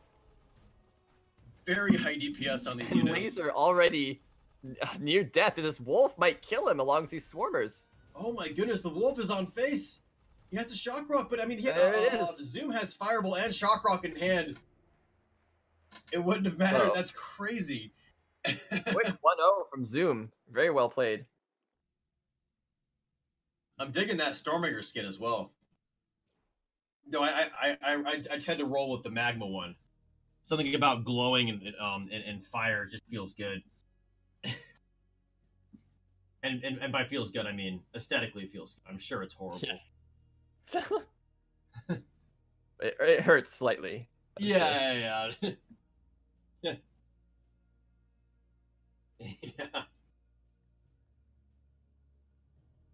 All right, so Yeah. Our imaginary friend. what is Laser going to do now? No Setsu, curious. Mordar. He has Mordar and a King Puff still available. So, and the problem is like, which one is even going to be better against these spammed Swarmers? Probably the King Puff, if I had to guess. Yeah. Well, because King Puff does have some nice swappers. King Puff has the empowered Soul Steel I mentioned, and he's thinking exactly that, I'm sure. Yes, perfect. So, here we this go. Is what we were talking about earlier. We might Watching see the some. empowered Soul Stealer take on the just get so much value out of this. You know, I would actually not be surprised if Zoom just never plays the Swarmer Totem. Just if he knows what's coming from Laser. Nope, Here he plays it comes. it. And Uh-oh. if he has it in hand, coming top, He does, but he plays the Peller Horde first. Maybe trying to draw out more. But here it comes. Yeah. It does give Zoom the opportunity to try playing something in front first, but that's probably not going to do it. He needs something like more an odd sizable choice. than that. And Stormbringer attacks rather slowly, so this Empowered Soul Stealer, this Super Saiyan just going after face. I love the defensive chopper there as well. Just to like make it so any more swarmers that come out while it's over there are just gonna die. Yeah. Okay, so Zoom still survives. He didn't take a critical amount of damage. It was a lot, but Yeah, not as much as I feared. it could have been way worse. If it was backed up differently or a different situation. But that Swarmer Totem, Yeah, I really feel is going to be a liability this game for him. That's the thing with Empowered Soul Stealer. It costs 7, so it's really hard to back it up with anything significant, which can make it much more straightforward to deal with. Which Legionnaire is the thing has been revealed, considering that's very interesting. It is a very interesting combo. Using shield and crossbow dudes as an activator for it, making it really awkward to use spells in order to to stop the activation. Basically can't unless you have like specifically Shockrock and Daggerfall. Yeah. Or Shockrock Fireball. Does Zoom even have those sort of options? He doesn't seem to have like really any spells. Only the Fireball in his deck, and that's not going to do it. Oh yeah, no. That said. Even though he gets a cleaver for 3 mana, it might not even be worth 3 mana. Pretty bad against because of all these swarmers. Yeah. All right, so it looks like Succubus is coming out. This is actually a pretty decent push here, assuming the Swarm Lord gets a. Okay, there we go. Zalon goes down. He's able to push bottom of Succubus. Succubus will get knocked back by any swarmers that might land on her. I kind of feel like he wants to use Stun Lancers here. Okay, nice. The stun does land on the Succubus. Yeah, that's pretty good. Somehow it got blinked back anyway. I'm not sure how that happened. Weird. But it was by a different unit. Okay, so he could Shock Rock Fire. Oh, he doesn't have enough mana for Shock Rock. Yeah, and Laser having a tough time defending. He's trying to find a good spot where he can use his Empowered Soul Stealer again. He's not finding it, at least not recently. And it's looking like this Cleaver is going to run into the Swarmer Totem again, and the Empowered Soul Stealer are just not coming out for him. And this Defensive Chopper is going to make sure the Swarmer Totem... I mean, I guess the Swarmers are going on the Cleaver, so it matters at this point, but once the Cleaver goes down, the Defensive Chopper is going to be very nice for him. Swarmer Totem going bottom as well. So once again, having 2 Swarmer Totems on the board at the same time. I have to say, I don't necessarily disagree with that Shock Rock, just to get that Succubus problem out of there, because the Swarmers are about to start knocking it back.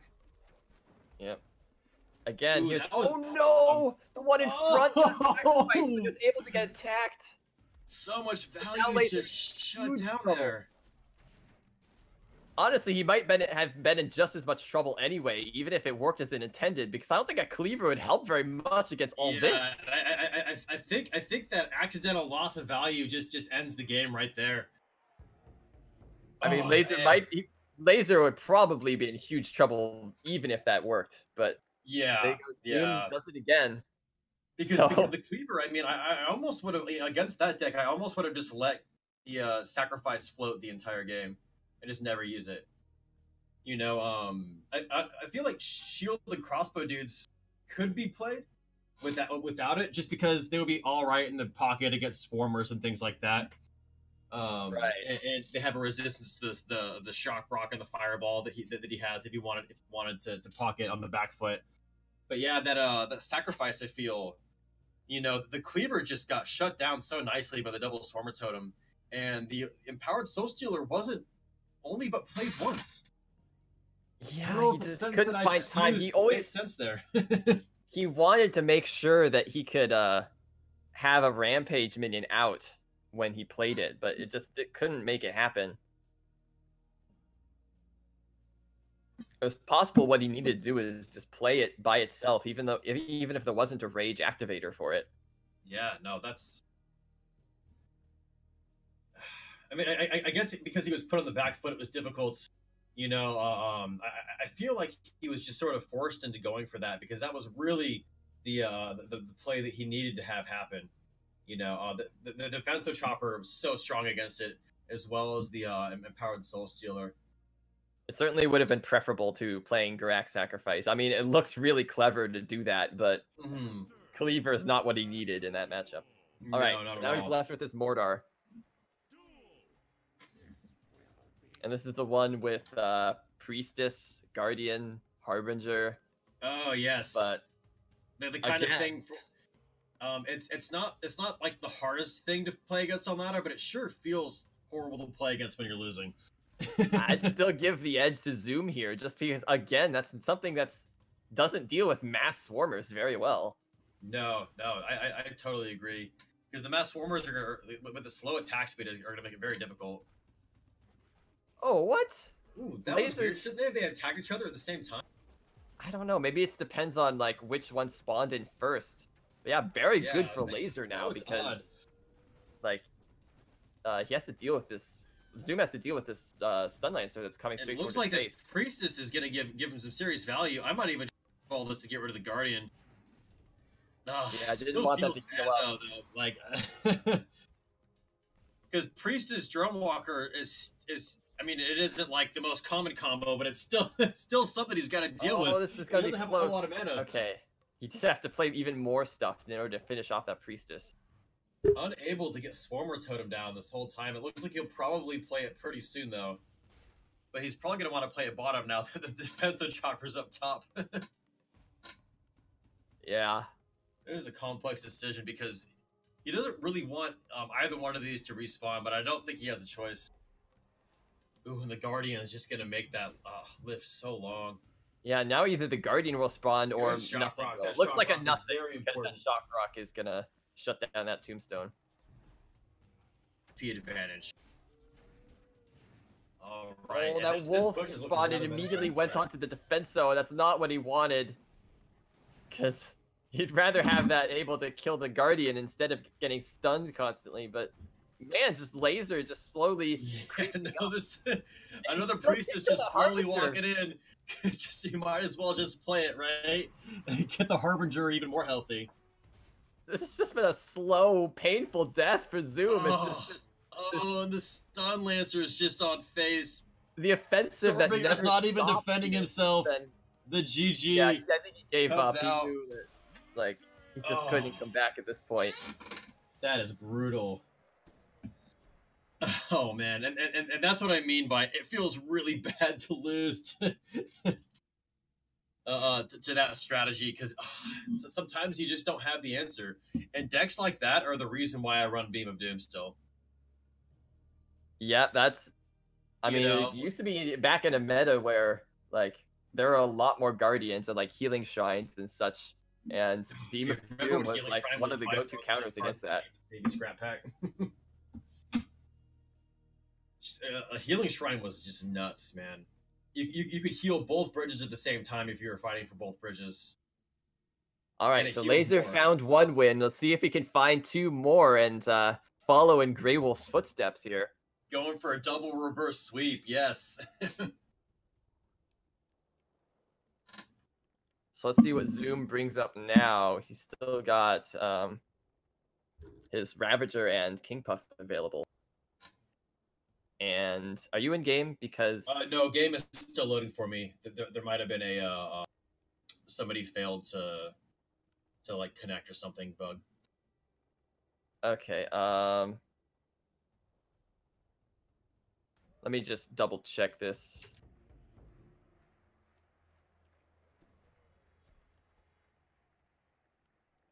Okay. Does it? Okay. So I'm still in the loading screen, so they may want to wait before they try again.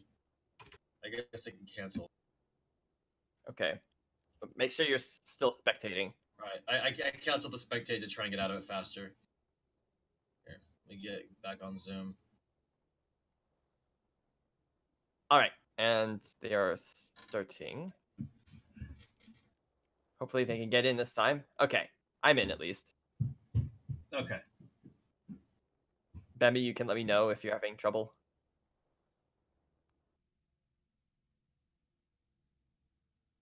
All right, so in the meantime, looks like Zoom has now switched to King Puff.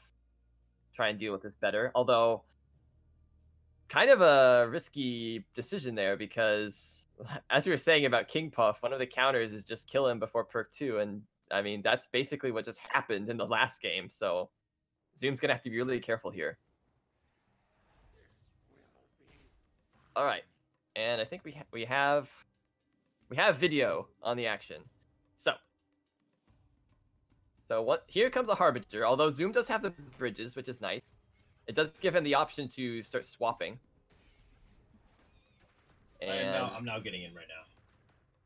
Very good job from Zoom taking care of the Priestess, and now, oh, the Harbinger just barely survived. Can the Zhao take it out before the Zhao dies? Oh, Yes. the Zhao turns on it. That Zoom made that close. I think Zoom could have like played the Zhao Long a little bit closer and like just to ensure. Oh yeah, it's looking like Zoom's doing a pretty good job of bridge control right now. Yeah, very good job. This is exactly what he wants. He's already to almost a perk 2. Just needs a... Which is King Puff's most important perk, as most people... Yeah, and then it's going to be really hard for Laser to get anything going against Rampage minions. Here comes a Guardian trying to either respawn the Guardian and respawn the Reboomer, but the Reboomer is going to be nice here as well. Yeah, I'm... Guardian, even if the Reboomer respawns, which it looks like it's going to, it's still... Oh, no, it doesn't respawn like that anymore because it counts as the same unit. Yeah, that's very interesting. So that makes...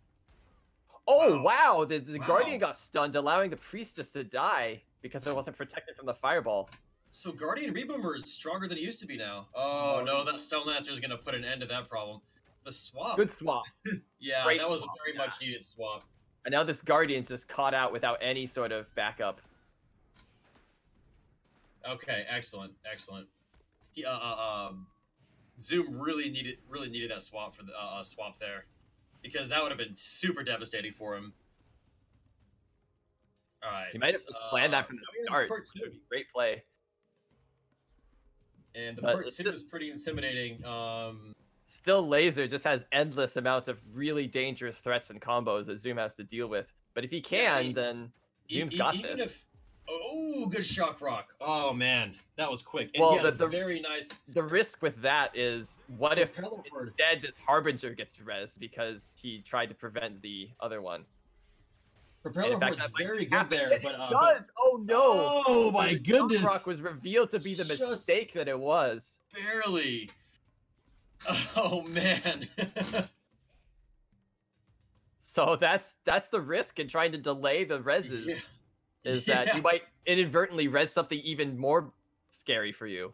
Yes. Oh, dude, so much mana just for free. Mortar are just so good at that. Looks like he probably wants a Divine Warrior here if he can. Oh, he didn't do it in time. One of these... No. And the Priestess. But the Divine Warrior might kill the Priestess? Yes, looking like it's so, yes. Now, can this Harbinger go down from these two little... flying minions? Yes, they do. But two Harbingers on the board. Another Harbinger respawns. Oh, that's gotta hurt so much. Oh, I feel so bad. I feel bad for Zoom right now. And this Harbinger living at little HP is huge because if he can cycle to his Priestess fast enough, he'll res it back to full HP. I mean, I can see his frustration because he's just floating. You know, like he does. Like the whole time he was just like, "What do I do?" You know, a lot of times you want to wait for the Harbinger to get to your face, but in that moment you couldn't. Because thankfully, the other managed to res a mana puff, but I mean, there's so much bad stuff on his face. It's two Harbingers. This looks over. By herself. I guess there was technically a puff there, but man, this is definitely looking over. Just that one mistake, letting the Harbinger res instead of the what was top lane, like a drone walker. He could have let that res, but he shock rocked the totem and ended up resing a Harbinger instead. And it just everything fell apart after that. Well, when he shock rocked it, I thought the tombstone was gonna die before it reactivated itself, but it must have just been by a smidge. Yeah, you need to wait until it's like well below half to shock rock, or it'll still be ready in time to res something. Okay. I mean, it was still very unfortunate. Like, the tombstone was only going to be active for like 2 seconds before it died, but a Harbinger died during those 2 seconds. Yeah, that was quite brutal. All right, so what's left with their decks? Oh, looks like the next match is going to go underway, and we're going to find out without me having to find out myself. All right, Ravager. Let's see if his Ravager has what it takes to down this really like this menacing Mordor deck. Just he is running a Beam of Doom in this deck, which I think might be the saving grace that he needs. Oh yeah, that's gonna be really helpful. Well, it depends because Guardian has more health than a Beam of Doom. So if he's like tries to like Beam of Doom a Harbinger, and it gets like Beam of Doom does not help here unless okay, he can Beam of Doom now and he does. In fact, I think honestly I feel like that's not even that a bad play. Just getting rid of it. The problem with that is for the push bottom. Spent 7 mana to deal with 7 mana. So can you really call that a win? Yeah, it's not a win, but I guess it deals with it. Deals with the problem. All right, so he's probably going to end up playing Reboomer against this bottom. I don't remember him playing it yet. Yeah, I'm pretty sure he's cycled back to yeah, there it is. Yep, so that's gonna clear everything up. The Wolf Among Sheep stands no chance there. Yeah, Brutus still mildly healthy.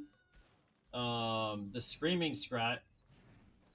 He's trying to deal with this Reboomer, and he does. Yeah, so that worked. It was risky. Help there. Honestly, that could have been a pretty decent Beam of Doom there, but I think that he wants to save it for a Guardian problem. Try and get the Priestess Guardian combo. You could also just Fire Imp this as well. Fire Imp is pretty good at pretty darn good against it. Yeah, I'd probably just Defenso there, just to get as much. Make it as Guardian is gonna melt pretty fast here against this Fire Imp damage, despite the Priestess healing it. And we've also got a Wolf right on the Priestess too. Yes. But here comes the Reboomer Guardian. And that being said, there's a Fire Imp there, about to get some nice value. Oh my goodness, dude! And Fire Imp is a good card.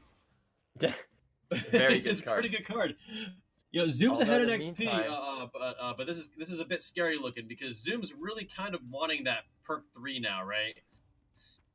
Yeah, and Zoom needs to be careful about how much mana he's using. Again, he can't like fall too far behind in tempo, or he'll just get run over again by Priestess healing. Oh no! This is a big opening for Laser. Now that he's done that. I think that might be game ending, but we shall see. It very well could be. We see how fast Laser takes over the game when this sort of thing happens. Oh. And Guardian Priestess Harbinger Mana Puff. He does have a Fire Imp. There's the Fire Imp. Now, he just needs to be able to deal with. Okay, so a Scrat respawn. I feel like. Yeah. Okay, so those are actually really good respawns for him because the Guardian was stunning himself on the defensive chopper, allowing the units around to die. All right. And he had to take a bunch of damage from the Harbinger in the meantime, but he didn't lose. Which I really thought that might have just been the end of the game there. It looked like it could be. All right. Let's see if Zoom can find a way to maybe anti-air, I suppose. He wants none of that. Just fireballs it, though he does get respawned. Not the worst respawn for Zoom, for sure. I think especially if it just dies in the almost gonna kill it there. Looking like another Fire Imp is gonna come in with the defensive shot. This has sort of been the combo, keeping Laser, sort of push back on these giant pushes. Yeah, Fire Imp just so good at like constantly defending, like just putting down a zone where anything that enters it just sort of dies. But now it's spawning, and he doesn't have the nice. He does have Terror Brutus, which is going to give him a lot of time to come up with something. He can't beam this right now. He could be okay. Because it's not in risk of respawning. This Reboomer is going to be a little bit of a pain doing a bunch of damage to him. Oh my goodness, the Stun Lancer! The Stun Lancer keeping the. Okay, that's a big fireball. Yeah, but in the meantime, his Brutus took so much damage, which is really bad for him. It's going to be he can't win against Laser soon with this Terror Brutus. Yeah, the Then Terror is Laser's just suddenly so going to have important. like frenzied revives once he hits perk 3, and Zoom's going to have not much. Yes, but that being said, he is a bit ahead on XP, so if this gets into Mana Frenzy, he will have it first. Unless Laser's push just keeps Zoom on the back foot for the remainder of the game. And that is a wonderful Beam of Doom. Very That good, must yeah. have felt good. And he could kill this Puff top for the respawn. Yeah, it got mana back, but I don't think Zoom cares. He cares much more that the mana puff is the thing that got rezzed, which is really good for him. So now the frenzied mana puff to dancing. Yeah, I was about to say, Screaming Scrap failed to taunt the mana puff Kappa. Just imagining what I would say in Twitch chat in that moment. Can we get a Dragon Whelp res? It's going to be what he wants what he's going for, but it's looking like... Actually, it probably happened. Yes, perfect. This is going to go in range of the Ravager. And now he's got to deal with all this damage top. He needs to Beam of Doom this. He has the ability to. It's going to create a bad respawn for him. Oh no, it misses the Harbinger. He didn't get it. Again, just not very good aim on that Beam of Doom, and I think this for sure is going to end the game. He's not coming back from having a Harbinger live. It also missed the Reboomer, which would have given extra damage on the guard. He could have gotten all 3 there, I think. Sometimes you just have to wait until you can see like the enemy minions glowing, which shows that like you're going to hit them with the spell. If you're a little bit too impatient, that can happen. But there we go, Laser coming back all the way. So he did exactly what I said and followed in Grey Wolf's footsteps. Another reverse sweep. This is quite an epic top 8. Yeah. All right, so let's go ahead and see what's going on. All right, well, we're going to take about a 10-minute break. Excellent. To set up the next matches and like prepare for casting the rest of the top 8. So we can hopefully get the next match set up in that time. So we'll see you then. All right, everybody, we're back with the first semifinal that we're going to be casting, which is going to be Cat versus Fanderman. Both banning Milloween. Yes, but during the break, they both did their bans. Both banned Milloween. And really, this match is going to be how well can Cat deal with the Howling Moon Apocalypse. Like, serious Blood Moon incoming. Cat didn't ban it out, though the Milloween had Howling Moon as well anyway. You can't ban it out. It's all Howling Moon. That's all that Fanderman has. All his decks are Howling Moon. Yes. Oh man. I just imagine Fanderman sitting next to a fireplace with a chessboard and a cat has all of its hair pet off of it, you know, tapping his fingers together menacingly with this quad Howling Moon deck. the giant back chair that you see all the villains in the James Bond movies or whatever. Or maybe that was just Inspector Gadget from my childhood. Yeah. All right, dude. I'm really interested in watching Cat play against this because I have a really hard time against this on ladder. Though I haven't had a lot of practice because of the holidays. So I am good to go as well. As long as the players are good to go. All right then. Then we're going to see... I mean, both of these players going 3-0 in their respective quarterfinals matches. So we're going to see how well they can do against each other now. As much as I don't want to favor like the obvious favorite, but I mean, Cat has already sort of proven that he knows what to do against this Howling Moon thing. Although Fanderman maybe plays it so well that it might give Cat problems, so we'll just have to see. Yeah, I mean, it appears as though he loves to run Healing Fireball with it and whatnot. A lot of support for it. Healing Fireball, Stun Blast.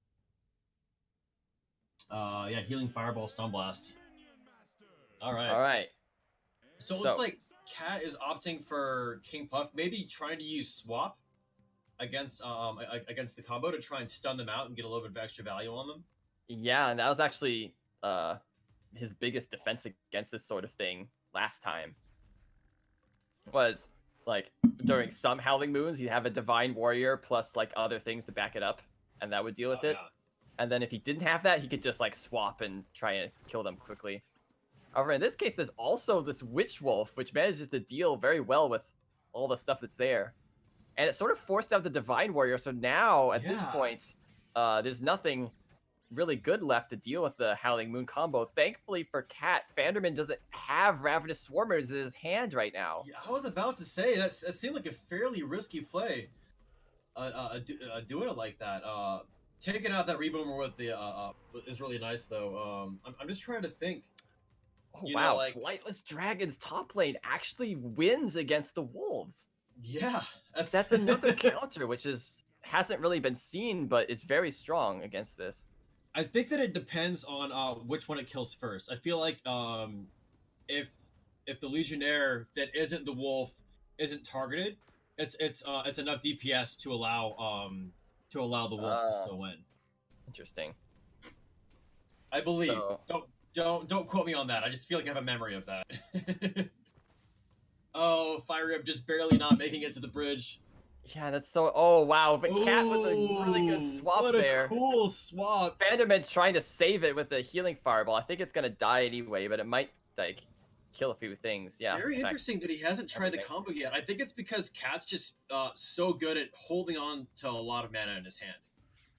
Like if you watch him, he's very rarely below 5. He did actually play Ravenous Swarmers at some point, but just by themselves. Didn't activate them. Didn't play Howling Moon when he played them. Maybe he's just afraid that Cat is just so good against it. No, he's playing it now. All right. He's playing it now. Okay. Cat does have Divine Warrior in hand. I love that. Oh, that's so There's also that. Although, he had that ready, but he didn't really play it well. Divine Warrior is going to be able to stop it. That was so cool. Cat's an animal. It's just. I mean, this is sort of the combo here. Vanderman, I think, panicked and played the Black Hole against the Fire Imp. He should have played it on his own Wolves, because that would have stopped the Fire Imp damage. Yes. And then the Fire Imp would have walked in, and if you even played it even more correctly, then the Fire Imp would walk into the Black Hole and possibly wouldn't even be able to get protected by that Divine Warrior. So easy. There's room for improvement, certainly from Vanderman's play here. But yeah, see how tense these moments can be. That was still an amazing play from Cat. I loved that. No, he didn't do it right. He played the Ravenous Swarmers first, so they don't get buffed, and now they're just 2 regular wolves. And he just oh no! Yeah, and the Black Hole, like the most important card against this Divine Warrior thing. Vanderman just sort of getting ruined over and over by these tricky plays. No, the Witch Wolf didn't aggro into top lane. That's really bad. He does manage to still kill the Fire Imp, though, before it could reach face, so he's not going to take too much damage from this. But Cat's ahead in experience, so the... Very interesting that he just Daggerfall face there just to get that extra damage. Daggerfall has sort of been his go-to answer against Reboomer. But it looks like Fire Imp is probably okay top. At the same time... Oh, dude, this Fire Imp into swap. I will be using this. And it stunned them long enough that they couldn't transform. So good. Why have I not considered this? I'm like angry with myself right now. Cash and Vanderman now floating mana, not knowing what to do. He didn't want to use the combo because of this Zhao Long, which would trigger. He does have Black Hole that he could potentially get to face here. Yes, and he's probably going to use it right here. Perfect. And the Flightless Dragons are not going to help. This is actually he will be invincible. He will be invincible. That is true. The Fire Imp is on them. Yeah, if only he could make this sort of thing happen earlier before Cat hit perk 3. Yes. Then that might have been huge, but that would have been quite a bit of damage face. Dude, he just keeps doing this swap into the Fire Imp, and this time it's an enraged Fire Imp. All right, here it comes. Fire Imp versus Witch Wolf. Vanderman got a magma turret for his perk 3. Oh man! And if you didn't know, Black Hole was actually his perk 1 card. It's been Oh, free this really? whole time. Yeah. So I didn't know that. I thought I just because it's such a good card, you know, against the Divine Warrior. My all right, goodness. it's trying to black hole again here, but Yeah, it's with the just Divine not Warrior working out. it holds it.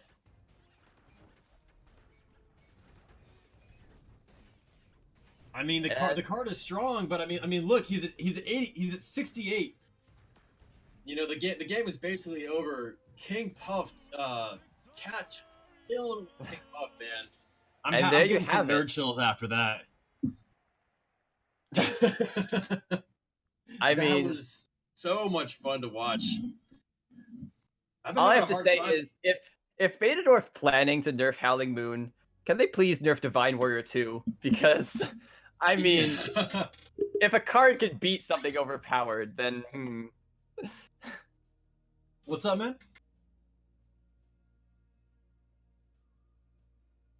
Oh, that feels good. Thank you, yes. Twitch chat, for your kind words. All right, so straight to the next match. Absolutely nuts. What? Well, oh, man. I would say don't play Howling Moon, but I mean, if against Cat, it's not. There's no straightforward answer to how to beat Cat. If there was, it wouldn't be so dominant. I feel like if he's able to get Howling Moon off this, I'm not sure if he's running Black Hole in this deck, right? Because Black Hole's answers the Divine Warrior problem, and that was his strength last game. I mean, I feel like that was so helpful for him to have that for himself. I mean, his backup is just mainly healing Fireball and Stun Blast. Yeah, Stun Blast almost has the same well, this effect. is pretty good for him. His master's stunned, and there's a Dragon Whelp attacking him now, and the spears did not go toward the Dragon Whelp, so he ended up taking quite a bit of damage from that. Yeah, he did. That was especially as a Setsu. You do not want to be, you know, losing HP against Setsu because as the game, you got a spectating thing. Okay. Looks like all right, and here we go with the combo. He was trying to set up a good time for it and ended up floating a mana, but he's still got the combo off. Is the Divine Warrior ready? Yes. And here comes the stun. Here comes Setsu jump, and a healing Fireball should follow right now. There it comes. The wolf. Oh my goodness. Oh, this is really bad for Cat. This is super bad for Cat. And now what do? They're both on your face. Setsu's there as well. Nowhere and that's the end of the ball game, man. And by ball game, I mean Minion Master match. Not match. Game. I mean, the Flightless Dragons getting stunned along with the Divine Warrior was just so killer. Well, and the Setsu just dropping down there just to add to it, just sealed it. Yeah, that might have been part of the thing, is that both wolves were initially on the Divine Warrior, but I think because Setsu sort of pushed them all apart, one of the wolves actually started going after the Flightless Dragons as well, which also really helped.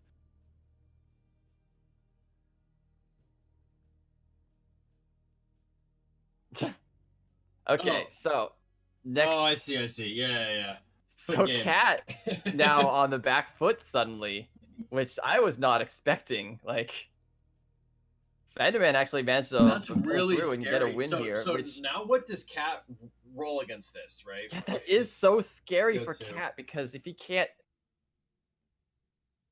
we'll see if he just if he says, okay, well, that was just a fluke, I'm not going to make the same mistake again, and manages to win here. But I have to imagine that Volko is just not quite as strong against this sort of thing as King Puff was. because you don't have the stun for it. Yeah, the swap stun. All right. So he takes top bridge, takes bottom bridge. I mean, I'm guessing he could he could do well with Divine Warrior, mixed with Burn the Bridges, is what he's sort of going for here. He just needs to, you can't stun him out of that. That's the hard part, is can he even get the perk 2 to even have it? That's true. Oh, very good healing Fireball just as it's about to die. Because Vanderman's just been so good with those healing Fireballs as well. Ooh. I feel like that was cutting it pretty close against that Reboomer there. That was pretty close. Yeah. It was sitting there for a little bit. I was like, oh, maybe he just doesn't know. But right, not getting Panda vision.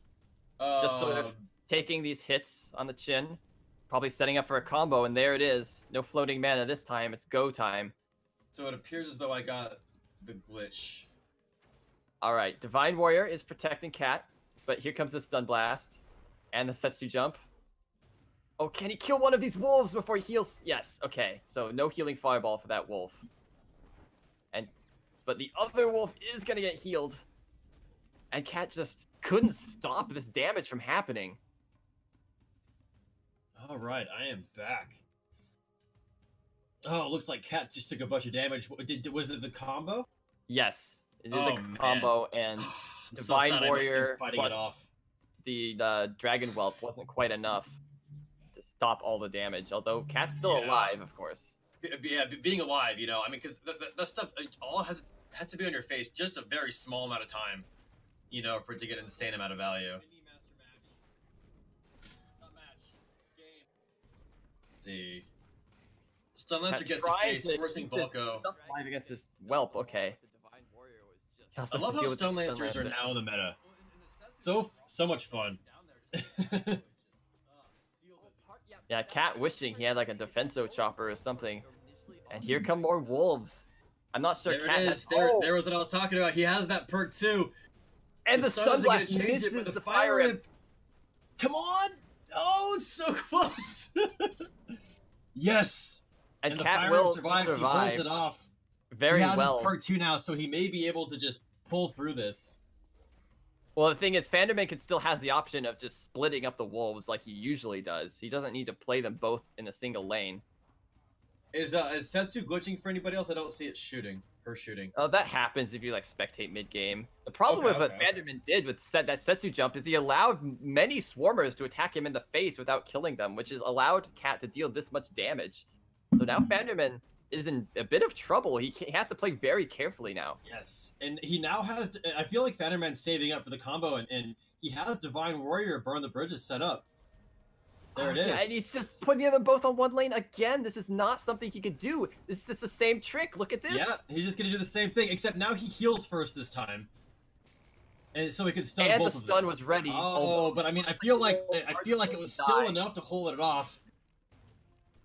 Oh, the Fire Rip still goes down, showing the power of that combo, man. Yeah, Cat played that perfectly. Well, maybe not quite. Maybe he had an option to play the spear throwers in front, but I'm not sure. I couldn't see his hand at the time. Yeah, it was close. He may have had enough mana for it. All right. He has the combo. He has the combo in hand again. Yeah, as and far Wolf Legionnaires are attacking him top lane. Stun Lancers are coming. It's just one threat after another. Vanderman delaying the combo. Oh, he needed to because he had those Stun Lancers still alive. Yes, Vanderman is low on HP, but I mean, this is... All right, here it is again, but no Fire Imp this time, which might spell the end for Cat if he can't figure out another way to deal with this. Also, the Fire Imp's going... too much all at once, and then the Stun Blast is going to wreck him. Oh my goodness. He's still going to make it barely, my nails right now. Yes. Okay, holding it off.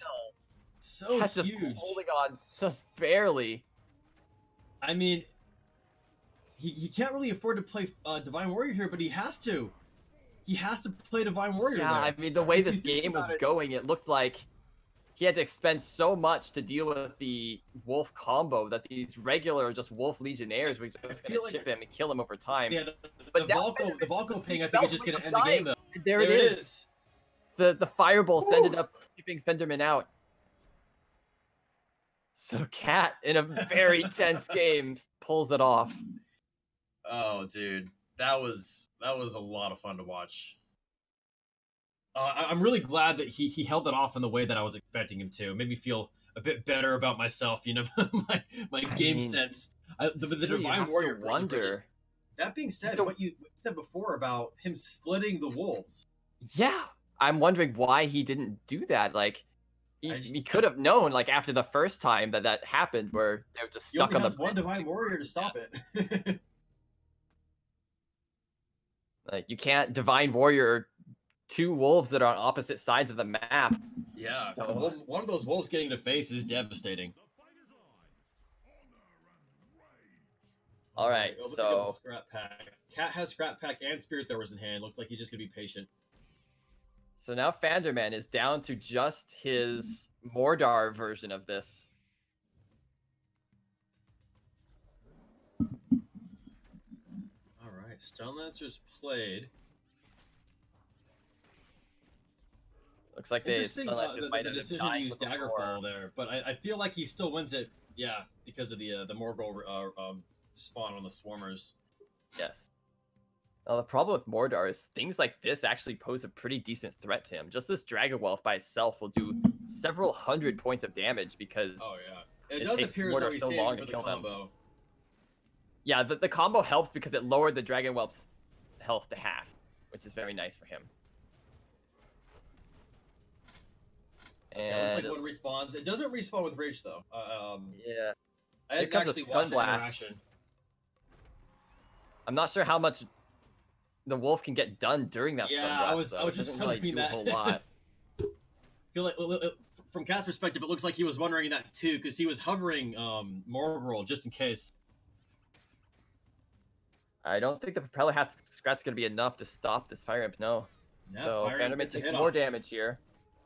Although good for Fanderman is that he is still ahead in experience, which is really, really nice to start getting those double tombstones up as fast as possible. That's really like Mordar's peak strong point. And I wonder if he's going to start splitting them once Cat gets to perk 2. Because honestly, I feel like he should be splitting them anyways against Divine Warrior Fire Imp. Though he doesn't get it's harder to get the healing fireball on both of them. Maybe he's just going for that heavier value. All right. Okay, he does split them this time. One of them gets the. Only one of them got the Howling Moon bug. That is so bizarre. Yeah, that's so odd. And it looks like he's holding this off so well. Divine Warrior Fire It, man. Good for Fanderman that the wolf spawned top lane away from the minions Cat already played, so now he has to play even more stuff to try and hold this off. Oh, yeah. Although in the meantime, Fanderman has to find a way to deal with these minions coming in. Okay. Maybe a Dragon Legionnaires will do it for sure. Just at least grab the bridge. Okay. Fanderman, for some reason, played the Tombstone in a very vulnerable spot where it can get attacked. I guess he's just trying to defend as much as he can. We'll see if he can still get a res off that Tombstone. If Cat's patient, he could maybe keep a res from happening. But it's pretty close. Yeah. I mean, yeah, at that point, that was sort of the only thing that could get resed, is those two things from each Tombstone. He does now have, Cat now has perk 2, which gives him more of an answer against the problem, against the combo problem. But I mean, honestly, like, I feel like Cat has just been playing these games beautifully. And there it is again. Fanderman, very risky putting the stuff all top lane again. Just ignoring the stuff that's on his face, trying to do as much damage as possible. But dude, that stun blast just lasting an eternity, it seems like. But so does the Divine Warrior. Yeah, no, exactly. So they just sort of cancel each other out, and it's not working very well for Fanderman. He's on the critical HP at this point. He rezzed just a propeller scrat. And now at Cat's leisure, he can just sort of take over the bridge and start firebolting him down. Yeah, I mean, Cat could in theory just like focus on firebolts if he wanted to. Though I feel like the safer play is just to go for the safer play and just play the game how he has him playing, because I feel like he has the answer to that problem on lock. He's not having to stress out about it. It seems. Fanderman waiting until the succubus died, but the succubus got rezzed and immediately turned into a wolf, which is definitely not what he wanted. Oh no! And then the firebolts are gonna kill him. So that, I believe, is it. Cat has won 3-1 against the Howling Moon Apocalypse, proving once again that it is not unbeatable. As long as you're Cat. As long as you're Cat and you have 5 warriors, then yeah. Yes. The Divine Warrior Fire Imp was really good there. I wonder though if that guy was also running a Black Hole in the deck, right? If he ran all 3 spells in all 4 of his decks, you know, and just went all in on the strategy, because that could just kill somebody instantly, you know. That's an interesting concept that I hope I don't run into too much on the ladder. You might be going in like all in too much on that strategy. Then it's sort of a hard balance to get. Yeah, that's true.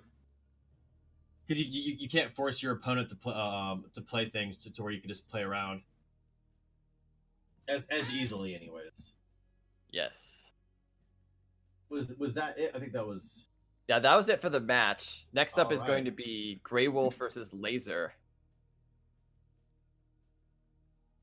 And I'm letting them know right now that that is the case. I'm gonna go ahead and spectate Grey Wolf.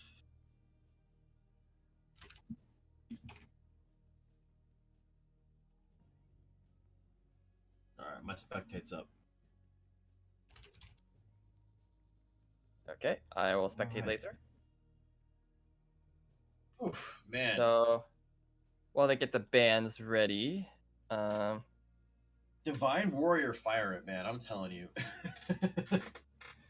Absolutely nuts. I mean, that's a combo as old as time, as far as I'm concerned, in this game.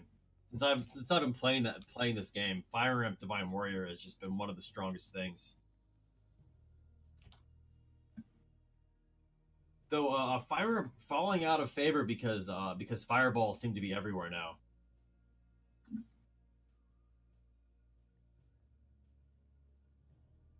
Which is a nice and immediate answer for Fire Imp. Grey Wolf versus Laser. Let's go ahead and check out that. I mean, these are the players that both did their reverse sweeps. So we already got to see a lot of their decks. Oh, you're right. You're right. Playing. And now we get to see them play against each other, and it's just a lot of different interesting things in all their decks. Extremely varied decks, which I really like to see. That King Puff with the Empowered Soul Stealer. That's interesting to me. I've always just run regular Soul Stealer on King Puff. Because at perk 2, you get a little bit of a buff anyways from it. It costs a little bit less, and you still sort of punish problems. But I have seen Empowered Soul Stealer really cause problems for people. I love that Laser is running shielded crossbow dudes with Sacrifice. That's a cute little combo there. Hopefully for him, it works better against Grey Wolf. Yes. I don't know. It might not, because there's quite a few things here that will just like throw up shields or just a bunch of little minions. Yeah, I'm taking a look at his deck. Yeah, so it's Milloween, Blood Imp, Illusionary Cleaver, Netherbat, Scrap Pack, Screaming Scrat. Okay, so Milloween is already not that great against. Stormbringer, Screaming Scrat, Grasping Thorns, Shock Rock, Plasma Marine, Zalong, Morgor. Okay. Mordar. Probably better against the Mordar, except he has a Musketeer in the Mordar. You would want it to land on the Defensive Chopper or the Whirly Scrat or the Succubus, which is 3 good targets for it. If you do like see that that's coming down the lane, and then you have enough mana for the combo.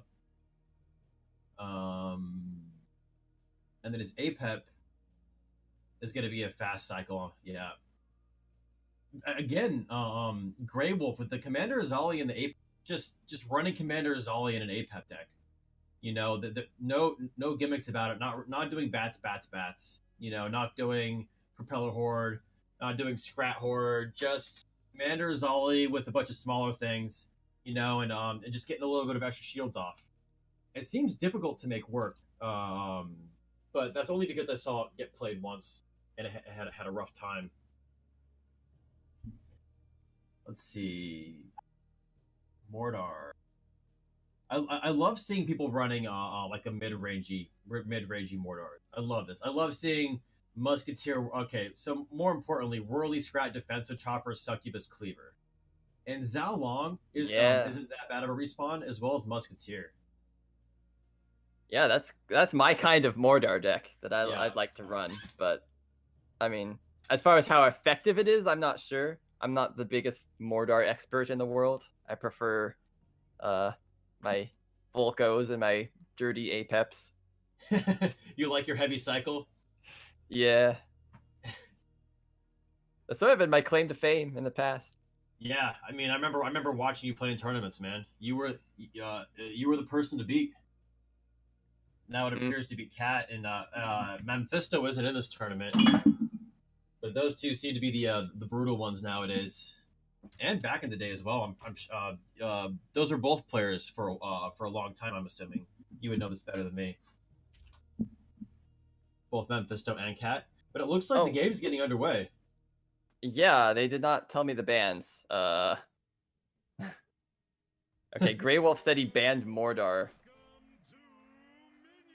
Okay. I think we can just go with it. Again, rolling with that boomer. I'm assuming that boomer is in the deck basically just because of Wolf Among Sheep. So we'll get the bans after this. I'm sure they know what their bans are and not playing. Yeah, they're not going to let the other player get away. Not the end of the world. We'll just let them play. Anyway, so the game started. Grey Wolf already playing as a defensive chopper. And very interesting decision to play Morgrel against a defensive chopper. Yeah, that's not really going to work. No, not at all. Doesn't deal with it. Yeah, you need range. The problem is there wasn't much range in his hand. Oh, this is interesting. It's not going to work at all. And that's, 7 mana traded for 3. Really bad for Laser. And Grey Wolf controlling both bridges for now. Grey Wolf playing a healing puff when he already had the bridge and full mana, full health. Odd. So I guess his hand was also really awkward. Right, because it was free. Oh wait, no. He was just running at hardness deck. What was his free card? I totally missed it. Anyways, it'll come back around and I'll see. What's up? You're the one spectating. No, it's true. Okay, it is a healing puff. Okay, but I thought he was already running a healing puff. So he's just trying to cycle with it. That's fine. Yeah. That's much more understandable. Yeah. All right, but here comes the Empowered Soul Stealer, which is gonna get quite a bit of food here, unless the Propeller Horde steals it all. But okay, so he does have Defenso Chopper, but not a whole lot of anti-air behind it. Yeah, and suddenly this Empowered Soul Stealer is gonna rip apart this Defenso Chopper. Now suddenly it's not even a problem. All right, there's the anti-air, but it's still gonna get some serious damage off here, especially if he has some way of dealing with these. Oh, the bat as well. Getting a little bit extra DPS on there. And there's the combo I was talking about earlier. Daggerfall is not going to help here. No. So we will get that cleaver, although it will still... we just have to see how well this cleaver does against all these... It was really smart, swapping them to the bottom bridge. Even though it gave Grey Wolf both of the bridges, it made it more difficult for Grey Wolf to abuse his always shield mechanic to get more units shielded, because it just gave him both the bridges at once. Right. Pretty good point. Still probably don't want to do that. Bridge swap is such a good defensive tool. You don't want to waste it on something frivolous, but still. Yeah. It looks like he saved his Soul Stealer by knocking it back with the Morgrel. With the Soul Stealer is pretty low. It looks like Defensive Chopper. Is Daggerfall gonna come out? This would be a great time for it. Yeah. Although the Defensive Chopper does work as well, so. Oh my goodness, dude! That Empowered Soul Stealer is so much work, but this healing puff is just keeping him healthy. Yeah, Laser's not really finding. Empowered Soul Stealer. Laser's deck's a little bit slower on the cycle, and so he's not finding good times to get this healing puff down as soon as it appears. Oh, it's a real one. Yes, that is totally a real cleaver. He does have a fake one as well, but Grey Wolf just protecting his Dolly very well with all these small stuff. Yeah, well, he did sacrifice a Curse Bearer there, which is a bit more medium sized, but still, yeah, no, he wants that as all. I think he values it so much in the stack, which makes sense. All right, let's see if Laser can get a swap here. I was about to say Defenso's. If he gets swap these archers, that'd be huge. Instead, he's just gonna try and Defenso Chopper against them. But he just used Defenso Chopper and Daggerfall when he knows the Propeller Horde has to deal with. I'm a little bit worried about it. Oh yeah, and this Propeller Horde has Rampage. It's gonna come out soon, I'm sure. Yeah, and he doesn't have a nice. Okay, I was Nice about to answer for it, say, except I for think this Crystal was his Archers. time. And now Grey Wolf's in huge trouble. This is going to do insane damage to him. Oh my goodness! I said, here's the Crystal Archers, but I mean, the Empowered Soul Stealer is on face as well. Okay, he's able to cycle back to it just barely. And this time, Laser's saying, no heal puff for you. You're going to stay on this little HP. Yeah, no, he really needed either defense or Daggerfall to deal with that problem. And if it spawned with shields, it would have been even worse. Gorak sacrifice again. Oh, Hypnotize! That must be his perk 3 card. Yes. He might his own cleaver's gonna hit in the cleaver. Oh, but here, I mean, here comes the heavy DPS on this, and he does not have Daggerfall in hand, so he's gonna have to resort to defensive chopper. But a cleaver's coming in, and so does this Empowered Soul Stealer. So sort of punch the defensive chopper there. He also does not have invulnerability in hand because he just recently used it. And Soul Stealer is just so I guess hard Commander to deal with, Zollik maybe top to try and help. I mean, he may be able to pull off the victory if he can get a cheeky push face with the Grey Wolf hypnotizing everything. I think I prefer to like hypnotize only one of the succubus or the defensive chopper so they attack each other. Hypno face could potentially give him enough damage to win. But Laser is ahead in XP, and this is a very scary looking push because it's shielded and all he has is Daggerfall here. Yeah, Grey Wolf just make sure he doesn't die right here. He's trying to do everything he can. Again, Commander Zollik, I'm guessing, is going to be the way he's going to deal with this. But Empowered Soul Stealer, he needs a Screaming Scrap bottom to save himself, or he needs to get to invulnerability somehow. Oh my goodness, what a crazy push. Incredible pressure. You have 2 succubus top lane, and Grey Wolf doesn't seem to have anything to deal with this.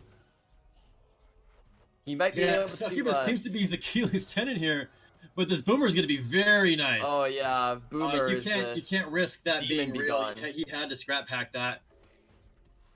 Okay, very interesting Hypnotize. I think... Oh my gosh, I think Laser may have baited that, thinking, saying like, oh, I'm just going to play these without the Gorak sacrifice. Yes. And they get hypnotized, suddenly... Or maybe he recognized that it was coming in, so he decided... Does he keep the cleaver? I think he does keep the cleaver. If Laser avoiding that, just wanted to play anything. Now Grey Wolf finally... the succubus is on face, though. Yeah, it's just a little bit too late. Laser also hit Mana Frenzy, so... It was looking really bad for Grey Wolf there. So Laser taking the first game. Oh, man. Thank you.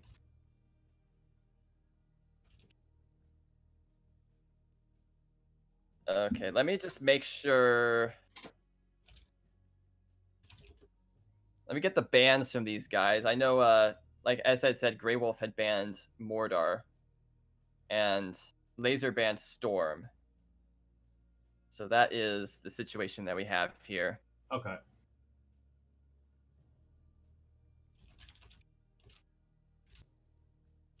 Let's see. So if you can get that, and I'll tell them that they can continue. Okay. Oh, you had them pause real quick? Yeah, so I could get their bans. I see. Yeah, that makes sense. Alright, so Grey Wolf has succeeded, but no, Laser has succeeded with his King Puff. So Grey Wolf now just has his Mordar and Milloween remaining, if I am correct. Yeah, that sounds right. Both pretty good power masters here, with Milloween getting the Arcane Golems, Mordar rezzing things.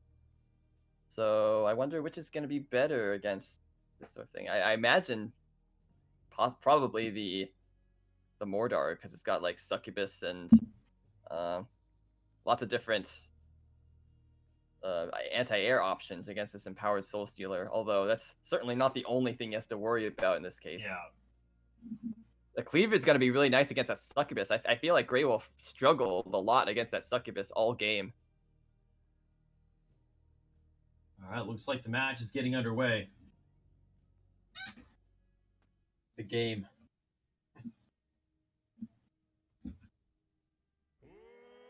But Grey like Wolf goes for the Millions. Minion instead.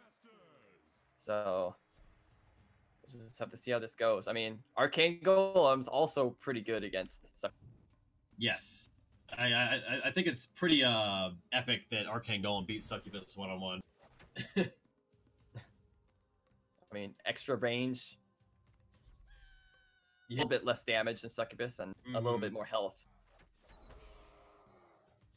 But yeah, it's a Masters perk, so you'd expect it to be quite a bit more powerful than its mana cost. I'm pretty sure this cleaver is real. Thing. Okay, maybe not. I guess I've misinterpreted this. And this Empowered Soul Stealer is not going to get pretty much anything done. Good, good shock rock there. Yeah, no, that was 7 mana that didn't really do a whole lot for him, and that cleaver is also not real. So I'm sure Laser's very happy about that, because it would have been in trouble otherwise. Right, so it appears as though he has Clear Skies in hand. He has his perk 1, so we cycle back to it. He needs to play Scrap Pack just to get it out there. I find it interesting that he's playing Blood Imps in his Mellowing deck. I guess just for a faster cycle. He doesn't quite need Clear Skies yet on his for anything. I guess it works well with Clear Skies because he could Clear Skies and then Shock Rock. Yes, and he does it. Wow, so good. No cleaver for you, Laser. Oh man, that is really cool. I wasn't even considering that with the Clear Skies, being able to get rid of the shields on it and then Shock Rock. All right, Laser playing the Empowered Soul Stealer top. Might have wanted to play it bottom and swap these cards into it because this Empowered Soul Stealer, yeah, it died before it could do anything. So it looks like Blood Imps into maybe Divine Word. Okay, he has Shock Rock here. I was thinking that he wanted to save Shock Rock for the combo though. As far as being able to Clear Skies it out. But now he has Arcane Missiles to deal with that. Yes. Again, this would be a pretty good time to swap. There he goes, except Grey Wolf actually playing a Divine Warrior in front, so Laser couldn't really capitalize on the stun there. I feel like, yeah, he wants to Arcane Missile here, but it's being blocked by the Spirit Throwers a little bit on the Succubus. He may have been better off just doing it anyways, because to preserve the HP of his Arcane Golem as well as giving it more damage and health for the fight ahead of it.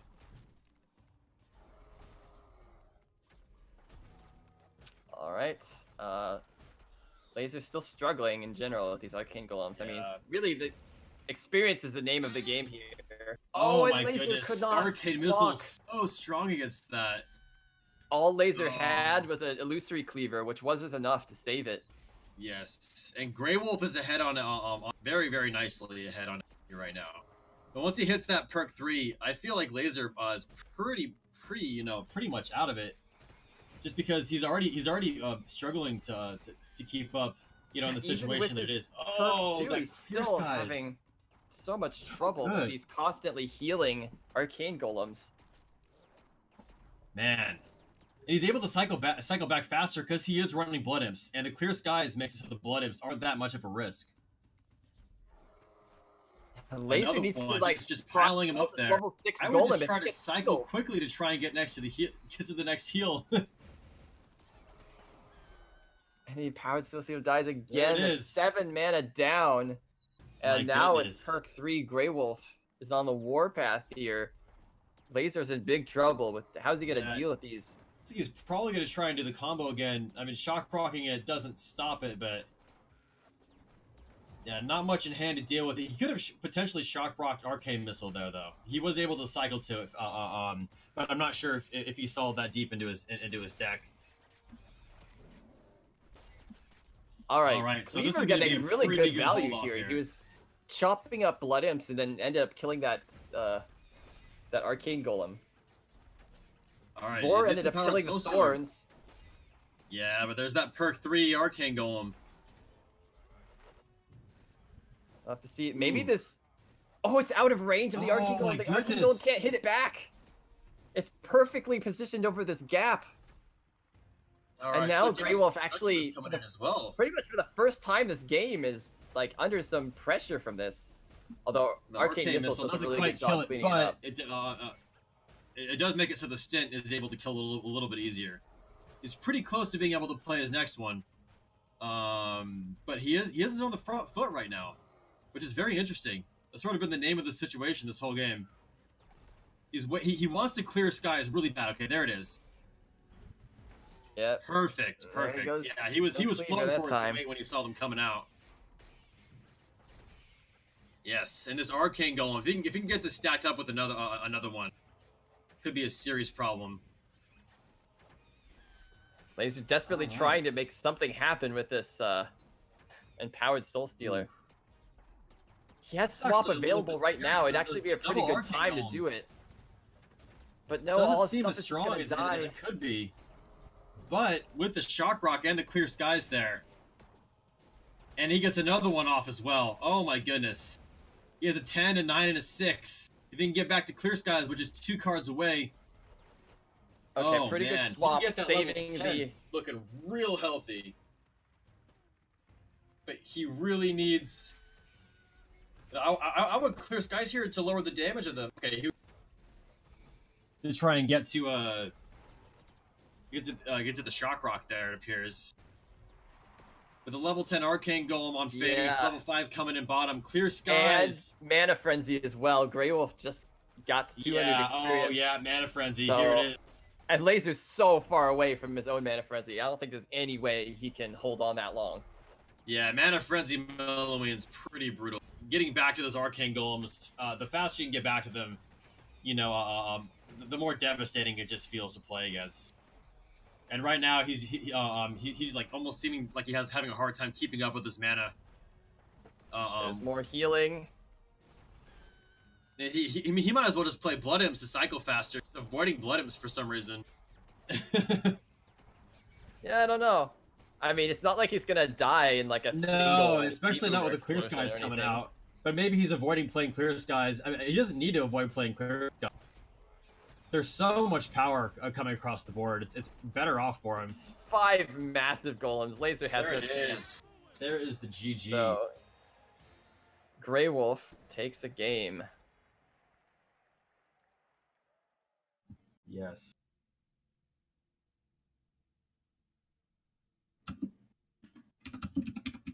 So. No, that was really the power of Milloween, man. Especially once you hit that perk 3. Very, very powerful. All right, so now it's 1-1. So we'll see how this game turns out. There's no reverse sweeps possible now with a 1-1 start. So we're not going to see that from either player this time. Laser now has the choice to make. Does he either go to his Setsu or his Milloween? And this was his Setsu is a Howling Moon deck, and his Milloween is interesting Milloween with Blue Golem. I'm not sure if we've seen that or not. I feel like we have at some point this tournament seen the Blue Golem deck, but that might have been a different Blue Golem. There's been several. So we'll just have to see. Mandruski did go AFK for a second. I think he's back now, though. All right. I apologize. I am now back. I imagine that Laser's Blue Golem would be pretty good against Clear Skies. It has so much health that like playing Clear Skies becomes sort of a problem with it's very likely to heal the enemy Blue Golem, which is not what you want. All right, looks like the match is getting underway. He'll notice that. Otherwise, he might go for his Setsu for some reason. Nope. Yeah, exactly that. He goes for the Blue Golem. So. All right, Milloween versus Milloween. I feel like Blue Golem is a really good combination with Milloween. I mean, I guess it does match the speed of the Arcane Golem, so they exactly. Pretty good, it's just a nice card to put in front of it. Okay, just killing him for 2. Oh, Yeah, and the Blood Imps to take back the bridges. There's a lot of very small stuff that can take bridges back. And Laser, like hovering his defensive chopper over those Blood Imps, but thought better of it, knowing that they were basically almost dead anyway. Yeah, I mean, it would have been, what, 200 damage? It's interesting clear skies there. I wonder if he was hand using must it have just been to really cycle. awkward, because, yeah, you don't want to waste 3 mana like that unless you have to. Yeah. I mean, I feel like he had better things to cycle there. That might have been a misclick. This blue golem was going to be pretty brutal against the arcane golem unless he has a nice way of dealing with it. But she does have Divine Warrior in hand. Definitely possible. Nice shock rocket. Did kill the Grasping Thorns. And he wants this to be on the Priestess. Perfect. Oh, wow. That's really scary having a blue golem with Blood Imps. Blood Imps with the blue golem, but it didn't turn on them. Yeah, he had perfect faith in the Divine Warrior's ability to tank all that damage. Oh man, and 2 Arcane Golems coming in top. Grey Wolf having both bridges. 40 XP to 39. Pretty neck and neck in that way, but both bridges are in his control, and Laser has to hold off this push. Yeah, Laser's saving up for a blue golem, which looks like he's going to play right now. But part of the problem, he played it too far away from these other golems. It's going to take a lot of unnecessary damage. I feel like he should have played it sort of in between them. Yeah, no, I totally agree. The Priestess is going to help with it, but if he played it in between them, it wouldn't have had to walk nearly as far. I mean, that said, it is still getting healed up. Interesting decision to healing. I think Grey Wolf figured it was going to go back to full health anyway, so might as well just like play it now, just to I suppose sort of prevent worse things from happening in the future. Yeah. Although again, his hand must have been pretty awkward. Yeah, that's actually a really interesting way of doing that with the Divine Warrior. Yeah, I think maybe he was hoping it'd also aggro the blue golem, but no, now this blue golem with more than half health is on Grey Wolf's face. He's going to take massive damage from this. All right, double Arcane Golem going again, and Grey Wolf retaining the XP advantage, and the clear skies keeping the health pool of both players, you know, nice and up there. But when you're playing a game like that, when you're playing for the late game, it's the person with the most XP that wins. So this is fairly risky. The Shock Rock potentially is going to be enough to kill the blue golem with the blood Imps backing it up. And that just leaves everything else behind it vulnerable. Still a little bit ahead on XP, 91 to 78. Another Arcane Golem coming out. Him hitting perk 3 is going to be very intense as well. Yeah, and now he has to make sure he can keep this up again and not lose too much health here. And yeah, here it comes again. So, yep, pick.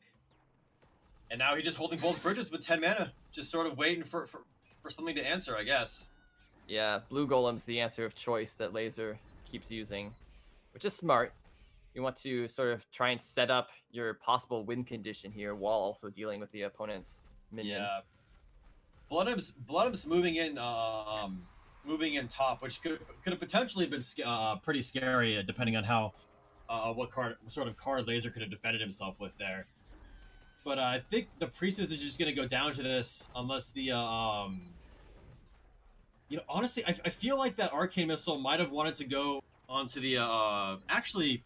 I keep going back on myself, you know, with this the thorns. I couldn't think of the word, the thorns. I don't think Arcane Missile targets the thorns. Well, it's I not think it'll just go right over the top of it. I imagine it doesn't, for that reason. Yeah, I was about to say maybe he should have tried to target the thorns with it, but I don't think that it targets it. All right, Laser desperately trying to keep this blue golem in line. No, it just goes down. The firepower from these arcane golems is too much. Yeah, and that perk 3 is just absolutely nuts. And they got healed up. It's just, this is a pretty snowbally match when whoever hits perk 3 first gets a pretty big advantage. Yeah, it sort of reminds me of arcane golems are. Yeah, King Puff versus King Puff as well. With perk 2 instead. You know, it's pretty much whoever gets perk 3 first in that situation. I mean, look at this. He's barely getting to perk 3 himself. which is very much needed. But Mana Frenzy is coming in for Grey Wolf. Just Laser, just his whole strategy is like Blue Golem and Priestess, and just over and over, it's just not quite enough. Grey Wolf continues breaking through it. Yeah. And Grey Wolf doesn't care about healing phase because he's just gonna hit Mana Frenzy. He can just use Clear Skies over and over again, keeping both players healthy and just holding on to the experience. The cycle is just so insanely fast. It's just like Clear Skies. It feels like every 10 seconds. It's crazy. And look at that. He was just like, you know what? Another new Arcane Golem. I'm just gonna put my Arcane Golem top. And he might just die to this Arcane Golem. One more shot, and there he goes. He had Clear Skies, but I felt like, obviously the right play is to win. When would the right play not be to win? Yeah, no, right? Yeah, exactly. I was like, oh, he can Clear Skies and heal something up, but he's about to just win right now, so he doesn't want to heal his opponent.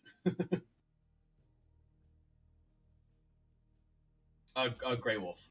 Grey Wolf has won, yes. So now Laser down to just a Setsu, which hopefully can do a better job here. It's a Howling Moon deck. Ooh. And this time the support for Howling Moon, like when Fanderman was playing, he liked to use the Stun Blast and the Healing Fireball. Laser prefers the Shock Rock and Hypnotize. Yeah. Oh my goodness. Also, very interesting. That actually might be an even better counter against the like, now that I'm thinking about it, that's actually brilliant because like both Defenso Chopper and Divine Warrior sort of get ruined by that. Completely. Like, even after the Hypnotize ends, the wolves are already on your face, so the fact that your Divine Warrior is invincible doesn't even matter. No, Same and with it's good Chopper. against a Defensive Chopper as well, because they'll just move right past Defensive Chopper. So I'm actually kind of scared for Grey Wolf. This is going to be hard to defend against. Yeah. Yeah, no, it's interesting that he's saving this deck for last. You know, I feel like this deck could just, because against Milloween, you're really just looking to push through. Before that perk 3. And I feel like this deck would have done very well against that. Maybe he was a bit worried about the Clear Skies as far as keeping himself up, but I don't know. I mean, those wolves do so much damage. I don't think Clear Skies would be enough to pull him out.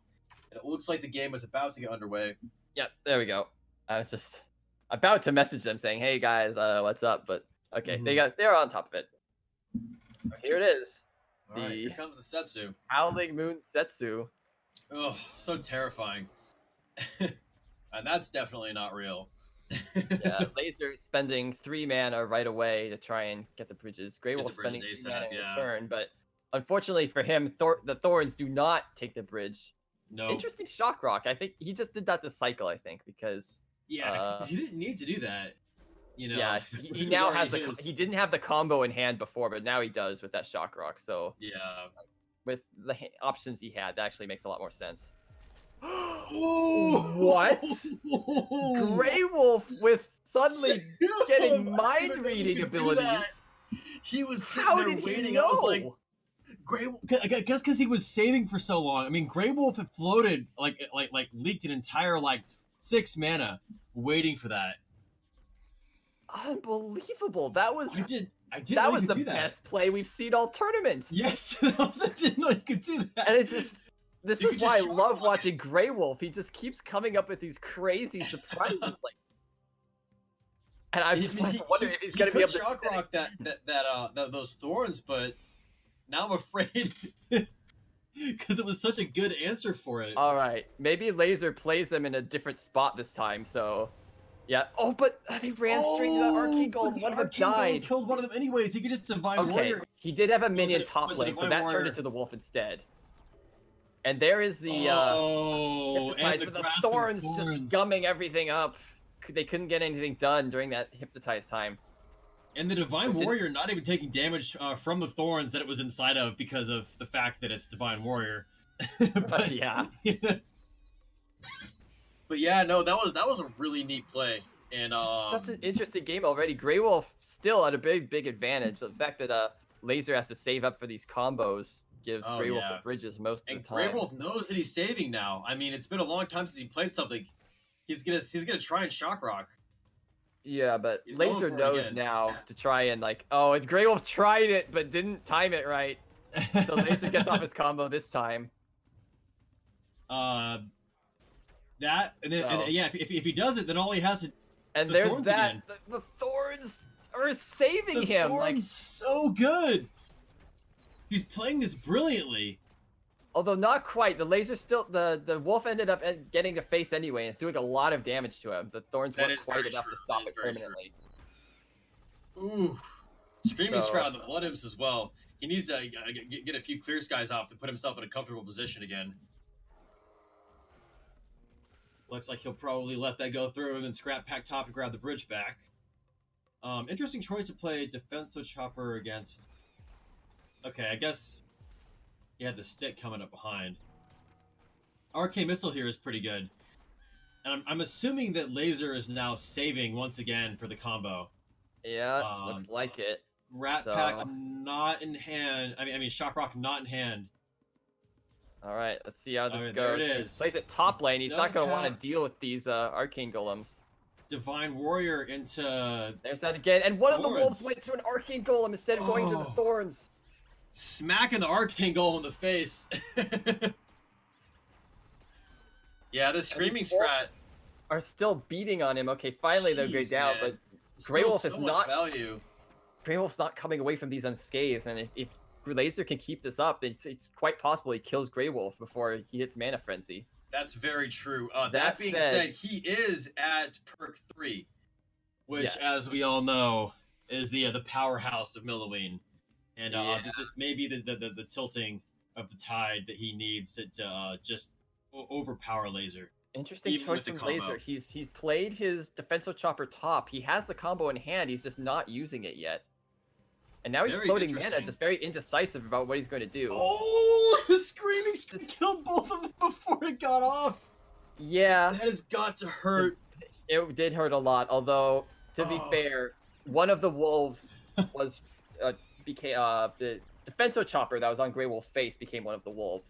So Oh, okay, I he see, didn't I lose see. both to that. Yeah, okay. But still, definitely not a good turn of events for Laser. that was And you can see it fairly here, he's- devastating he's looking. Definitely way behind now on the health. Both of these illusionary cleavers just holding the bridge It's so stagnant. interesting that he's playing Just- the wolves, trying to avoid the arcane golems instead of killing them. Yeah, That's not a good choice because like you're giving Grey Wolf the opportunity to play Divine Warrior to defend against these, whereas if you like played them against these Divine, these arcane missile might kill them. Yes. and it ends the game. Yeah, because they do a lot of DPS. You don't have to just go for the throat with. And that's, I believe that is That's Pretty it. cool. Yeah. 3-1. So about as much of a reverse sweep as he allowed in this case. That shock rock on the Swarmers there was incredible. Do you have to preemptive that? I don't know if you do. Yes, I think That by the was time pretty you tough. see the Howling Moon coming, it's too late. If the opponent Yeah, like plays yeah, them yeah. immediately after each other, but if you have the Well, the shock rock Howling Moon- in the air as the swarmers are on the ground, then Yeah. you can do that. So just brilliant. So play that was just a read.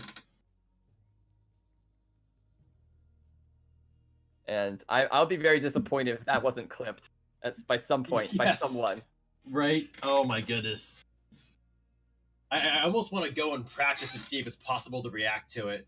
Because like just in scrims against somebody. Because Alright, if it's so- possible to react to it, I would I feel like Shock Rock is the new answer to that problem. So with the end of that match, we'll be going into the finals. We'll take a 10-minute break just to make sure that both players are ready. Grey Wolf specifically, because he just got out of that very tense match. So Yes. we'll be back soon with our finals: Cat versus Grey Wolf. All right, welcome back, and the finals are coming up next. I am very excited. Grey Wolf versus Cat. I don't know who you all are rooting for, but I'm completely impartial, Kappa. All right, who do you think has the who's more likely to win here, bud? Well, historically, Cat has been quite a bit more dominant but I mean, Grey Wolf is Cat full of feels surprises. like the favorite just because it's Cat, right? But I have no idea. You know, like it's gonna be fun to watch regardless. I'm pretty sure Grey Wolf has met Cat in the finals before. Yes. I'm curious about the ban. Cat has banned Mordar, Okay. so we're waiting on Grey Wolf's ban. And in the meantime, well, Cat still is Grey not Wolf's online yet. Mordar. So. Anyways, let's see if I'm wondering. I'm looking over Grey Wolf's deck. Other than of course his deck that just got banned is Mordar. Yeah. So he banned the mid-range Grey Wolf Mordar. has here that could really throw a wrench in Cat's game plan. I know just from my experience that playing this sort of same style that Cat usually does, that Crossbow Guild is actually pretty hard to deal with in a lot of cases. Yeah, because it just trickles out of the bridge. Crossbow Guild is just like too good at like beating you at your own game when you try to do that. Yeah. It basically shuts down an entire bridge, you know, for 6 mana for an extended period of time, unless you have some way of shutting down the Crossbow Guild, like Incubus. Dragon Ball used to do it. It could still technically do it if somebody was running Cleaver or some 6-drop. But yeah, I feel that now that Dragon Ball got changed, Crossbow Guild and Swarmer Totem are both very much better now.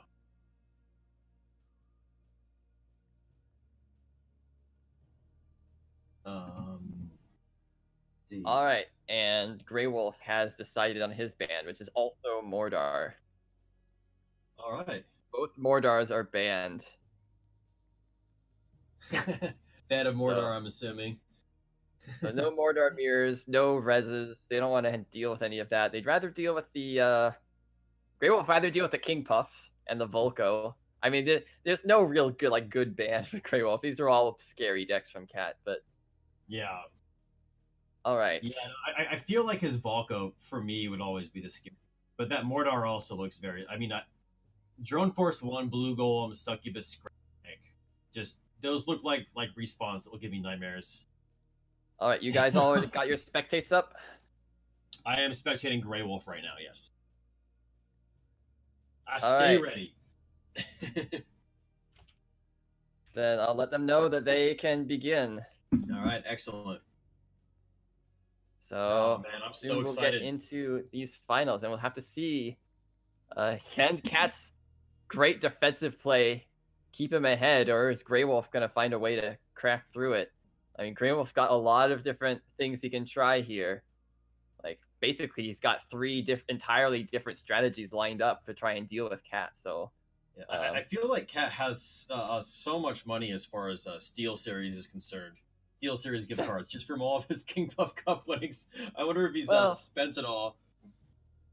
I mean, like a gaming computer brand. The prizes hasn't always been Steel Series stuff. Like, I know. A lot of just lately, a lot of like money for the first place. For sure. But yeah, it looks like they're probably brainstorming their the decks they want to roll with. Grey Wolf looks like he's chilling a menu. Maybe we're waiting on okay, he's into deck building again. Probably deciding the deck that he wants to roll with. Trying to mind game each other, maybe just switching back and forth. Yeah. Trying to judge from the opponent's like status in game. Rock, paper, scissors. Grey Wolf trying to read minds, probably. I mean, we saw that he already has that ability. That gives him a pretty good advantage, right? That was such a cool read. You're gonna play that deck, huh? Well, I shock rock. Okay. Serious nerd chills there. So, all right. First game of the finals. Let's see what both of them are bringing. Versus Cat's King Puff versus Grey Wolf's Apep. So, ooh, the King Puff. I mean, he's basically Grey Wolf has started with his Apep each time, like like I said, you want to sort of try your luck right immediately before it becomes too crucial. Yeah, no, I totally agree. And if you get really lucky, it can give you just a free game. All right. Well, not necessarily a free game. Like yeah. Not free, but an easier game. Yes. Pretty sure Commander has only kills us in 1 hit, so we're gonna go ahead and get some nice shields off here. And Grey Wolf nice screaming scratch saving the other archer as well. Yes. Once again with that But- Fire Imp Divine Warrior. Yeah, although it's hard to try and break through this Azali, and she doesn't end up getting a shot on that. Not a single warrior, hit off. Unfortunately for Grey Wolf, yeah. Ooh. Oh, Daggerfall into Daggerfall. Daggerfall, maybe a little bit better than Grey Wolf. A little bit, yeah, more advantageous there.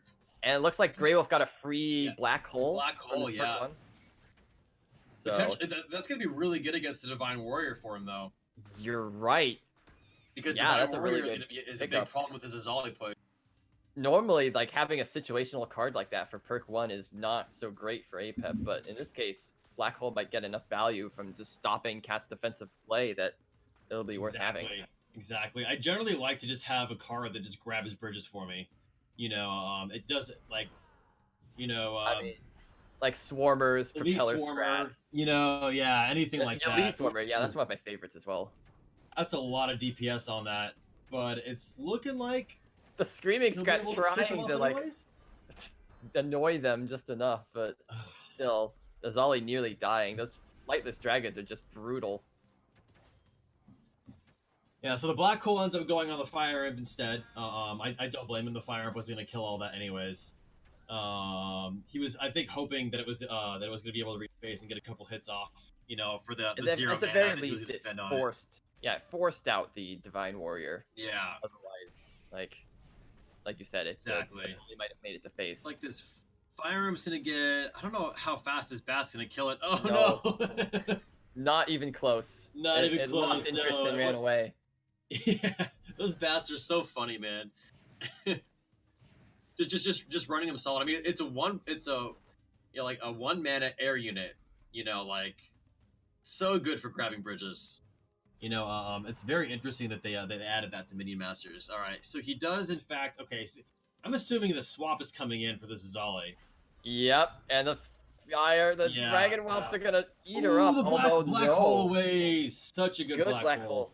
He needs to back that Azali up, or it's gonna take massive damage anyway.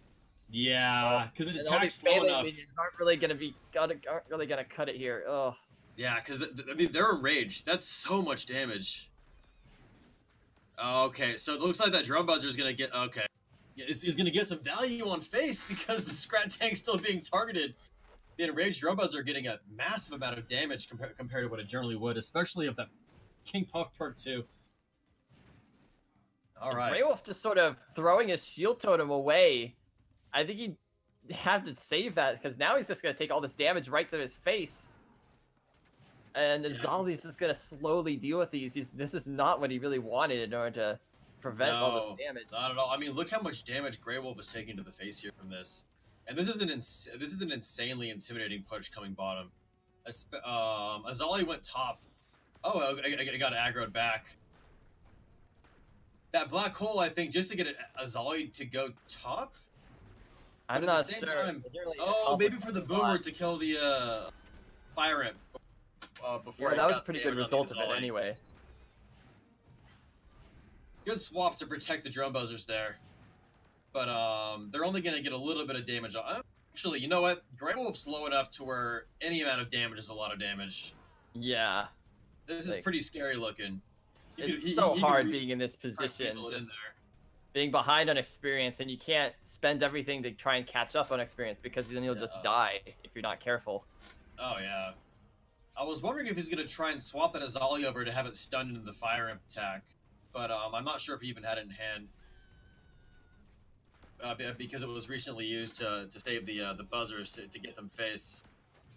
Interesting decision to use the invulnerability there. I feel like he needs that in the situation. I feel that's a very important card for him to be rolling with. Maybe he'd just rather lose quickly by being unable to defend himself enough than lose by just being unable to control the bridges enough. But I don't think he has much of a choice in this matter because I mean, he's just losing both ways at once. Perk 3. Yes, it's all just going downhill. He could have technically cycled to another invulnerability there. His cycle was fast enough, and it was at the 5-minute mark to where the game speed was at 100% faster. But yeah, so game 1 goes to Cat. Yeah, with his King his Puff. Very What do you scary think King Puff. Grey Wolf will choose to bring against this King Puff? As Mordor was banned, so it would have to be Stormbringer or Millowade. I still think his Stormbringer is a good chance because Yeah, those crossbow dudes with all the extra range is going to be really nice against whatever buffs Cat can get on his minions. no, I totally agree. Looking at this, and I feel like Grasping Thorns is also pretty decent against a lot of what King Puff runs with. You know, it's pretty good against Spear Throwers. It's pretty good against the Fire Imp. You know, if the Fire Imp Divine Warrior take out some push, then he can just put that down and pretty much kill the Fire Imp before he can get face and do a whole bunch of damage to the Warrior in the process. Especially if he's able to Screaming Scrap them to keep them in. All right, Grey Wolf agrees. He's switched to a Stormbringer, so he still needs to play really well in order to beat Cat. But this, I think, gives him a very good chance at it. Potentially open up with Crossbow Guild if he so chooses. I think Scrap Take might be more tempting. I think you just play Guild like every time you have it. Yeah, just to get it out as hard as possible. Ooh, the real one. It looked like it was top. Looked like it was the top one. Well, regardless, it looks like he's gonna get it is. Activated anyway, which is perfect. Yes. Exactly what he wants. That's like the perfect time to play the Wolf Among Sheep, is when you know there's enough damage on your opponent's side to activate it. Pretty big Daggerfall there. It looks like and then responding with a. Oh, that's pretty big that the Scrat Tank went down before it could close its lid and be protected against these crossbow dudes. And he retains control of that top bridge, though Cat is ahead in XP, and he does have the bottom bridge. Cat tried to brute force his way through, but had enough to be able to hold bottom bridge at the same time. Looks like this crossbow guild just constantly putting pressure onto this top bridge, making it really awkward for Cat to deal with it. He has crossbow guild in hand again. I'm assuming it's just going to get popped bottom. He's doing just like I said, just playing it every time it's in hand, and that's how he's gonna win here because, like, especially once perk 2 hits, Cat's not gonna have really anything to deal with them that well. Maybe the Scrat Tank can do it, but with the Fire Imp, I think. Still gonna be tough. Because now the Scrat Tank is invincible until it gets in range, but the Defensive Chopper will put an end to that problem. Swapping them top, Fire Imp still having a tank in front of it with the Divine Warrior coming in. Cat doing a pretty decent job of trying to brute force his way through this, holding on to both bridges, getting really closer to part 2. Very good Grasping Thorns, though, to deal with that Fire Imp. Oh, yeah. He's helpless against that. Yeah, Grasping Thorns is really important if Fire Imp ever gets to his side of the board, because it kills it, rather efficiently, unless they have like Shock Rock or something to drop the Grasping Thorns. All right, the Scrap. I don't know if he needed the Scrap Pack there, but it did give him just a little bit earlier, and preserved a little bit of the HP on the Plasmas. All right, Cat decided to play Scrap Tank top against the Crossbow Guild. That's really his biggest boon here against this the Crossbow Guild, is he always has been playing his Scrat Tank against it. I'm starting to question why I don't run Fire Imp on my King Puff right now. Just watching these games. I mean, I generally try to avoid Fire Imp in my King Puff. Oh no, Grey Wolf tried the Thorns to kill the Fire Imp, but the Fire Imp's fire was still there and it just destroyed the Thorns instantly. Now he's taking a huge amount of damage from this. I totally missed that on the Thorns there. Yeah, and Cat, moving in on perk 3. I mean, Cat's XP is 107 to 68. As well. Oh, man, this is just really brutal for Grey Wolf. All right, he might want to just Crossbow Guild. I mean, I think I don't know what he does here. Crossbow Guild bottom just to get it away from that. But then how do you defend the Fire Imp? Just this combination of Fire Imp and Stun Lancers is just crazy. You can't deal with it at all. He needs to kill that Fire Imp before it swings again. Okay, now Defensive Chopper come in clutch here. Defensive Chopper into Plasmas, perhaps. The crossbow Although I guild think is you should getting have played a bit it of a bot lane. pile Now up. the defensive chopper is just gonna die to these. Yeah. Oh, not quite. I feel like he might have wanted to play Zhao Long there, just to make it so it would punish the Daggerfall that was very likely to come in on top against him. To also help out the defensive chopper. But I mean, the crossbow guild's still pushing. But again, I mean, the XP advantage is so heavy. This is going to be so hard for Grey Wolf to come back in this game. You know, Cat can go invulnerable if he needs to. Though at the 5-minute marker, he's going to be able to cycle back to these crossbow guilds a lot faster. You know, because it's another 20% increase mana income for both. It is for both players, but when you're cycling back to a very particular strategy, it helps a lot. Oh, and that dagger fall against the dies, and now just all this stuff coming in. Grey Wolf can't deal with it at all. Face, but still, Scrat Tank and enraged Scrat Tank. Probably a bit too much. I was absolutely wrong. That Scrat Tank just shut that all down. Just that one card being so key, and it's just exactly why Scrat Tank is used. Yes, yeah, no. It's interesting because I haven't been it just I feel like it loses a lot of value when people are able to play 3 Wolf Among Sheeps. You know, I want to run it. Like, it's a really good card, but like when you're playing against 3 triple Wolf Among Sheep and like more than 50% of the games that you play, it just feels like a lackluster card because it just gets dealt with so easily. But in this tournament, I mean, it's perfect for this because people can only run 1 Wolf Among Sheep, and there isn't too many more, you know, like nice melee cards besides Cleaver, you know, that we're going to see in this tournament anyway. All right, so now that that game is okay, next match incoming. So Excellent. Reverse sweep, maybe. Maybe reverse sweep. I mean, this is like the crazy fast cycle Milloween, so I mean, and it's easy to hit perk 1, so maybe he can really get things going. He just blood him right off the bat. He's just like, I'm going for it. This is gonna be a little bit pretty decent damage to his face, just on those blood imps. Yeah. I don't think he cares too much. He's got Clear Skies. Oh, that's true. Yeah, it's Clear Skies Milloween. He's got the air there. The bat. Playing like bits and things here and there to try and deal with them, just small cards. Like, he has a really awkward hand. He was basically forced to guys there. And Cat really holding on to the bridges fairly nicely so far.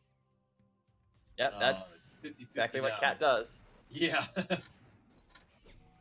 There it is again. Grasping Thorns to take out 2 Spirit Throwers.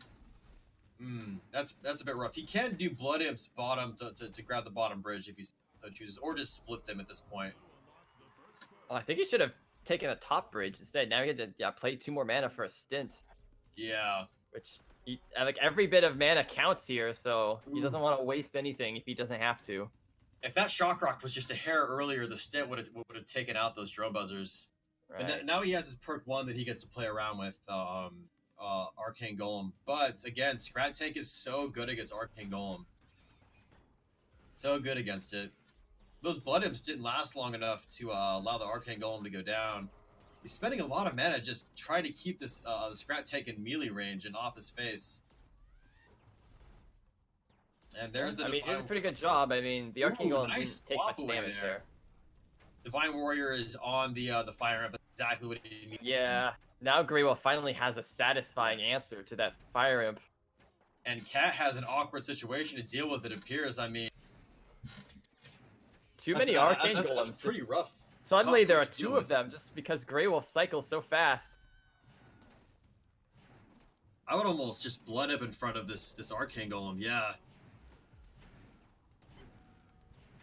Ooh, those Flightless Dragons just disintegrating the Arcane Golem bottom. Yeah, and this Zhao Long take making Arcane Golems, the top Arcane Golem's life, you know, horrible like usual. And this Zhao Long is just MVP here, just doing so much for Cat. Finally goes down. So much value coming out of that. And I'm assuming Cat's sitting pretty with mana. It's looking like it. I love that swap into Fire Imp, man. I love it. Oh, it doesn't Such protect a it though. clever way of playing Fire Imp. Those arcane missiles are going to be really, really helpful throughout this game for trying to snipe that Fire Imp. And here comes he seems to be doubling them up this time rather than going for a split with both of them. I mean, that's risky. I'm not sure you should do that because that doesn't Fire Imp to hit both. Yes. He did recently play Fire Imp, but really look at that damage off the Flightless Dragons, just crushing them, man. It looks rather one-sided with these pushes, dude. I mean, the big difference here is that Grey Wolf doesn't have such a good AoE option that Cat's Fire Imp does, so it's a lot harder for Grey Wolf to deal with these pushes effectively. Yeah, and it's hard for Grey Wolf to mount pushes. I mean, Cat's Fire Imp Divine Warrior, and he blocked the arcane missiles there beautifully. Time, Cat knew what was up. He was ready for it. He knows the target that going for, and was prepared. Yeah, I mean, what else would Grey Wolf try to arcane missiles, really? And then Scrat Tank comes out again. Oh man. Oh, the bat going back on the Fire Imp, ducking back and forth. The bat's just way too indecisive, doesn't know what to hit. Yes, can't decide what it wants to go after. I mean, if he could get to perk 3. Nice Thorns top lane, that's going to end up killing all these Flightless Dragons, which would have been... That's really good for Grey Wolf. If he could get to perk 3, I think it could be possible. Because Melloween's perk 3 is pretty nuts. It's still going to be hard, because Cat's quite a bit ahead in experience, 20 experience. And like killing him is pretty much out of the question at this point, with full health and now perk 3 invincibility shield. Yeah, I mean that's the thing. That's the thing is Melloween deck. This Clear Skies Melloween is all about getting to Mana Frenzy, perk 3 or Mana Frenzy. And if your opponent has more experience than you, then you're just not going to get what you want. That swap a little bit strange, if you ask me. I feel like the Fire Imp Scrat Tank would have been good against that. I might have missed something. I think maybe he wanted to just cycle. I mean, this works too, because that's a lot of damage. All those enraged minions behind an enraged Demon Warrior. There's no chance those Arcane Golems are going to survive. Yeah, and here comes another menacing push top. He does have his perk 3. If he's able to hold on to the bridges nicely, okay, the Zalong goes down to Arcane Missiles. That's nice for him. Good snipe there. He needs to cycle back to as many Arcane Golems as possible. It is exactly what his deck does. So the mana income is really quick for getting back to them, really quick. Dude, once again, it's just the thing is these answers that Cat has to these Arcane Golems, they do pretty much just as well against level 10 Arcane Golems as they do against level 0. It's true. It's true. It's brutal. All right, here comes another Arcane Golem top. Man. That swap though on the Divine Warrior, stunning it long enough for the Flightless Dragons to just take it out.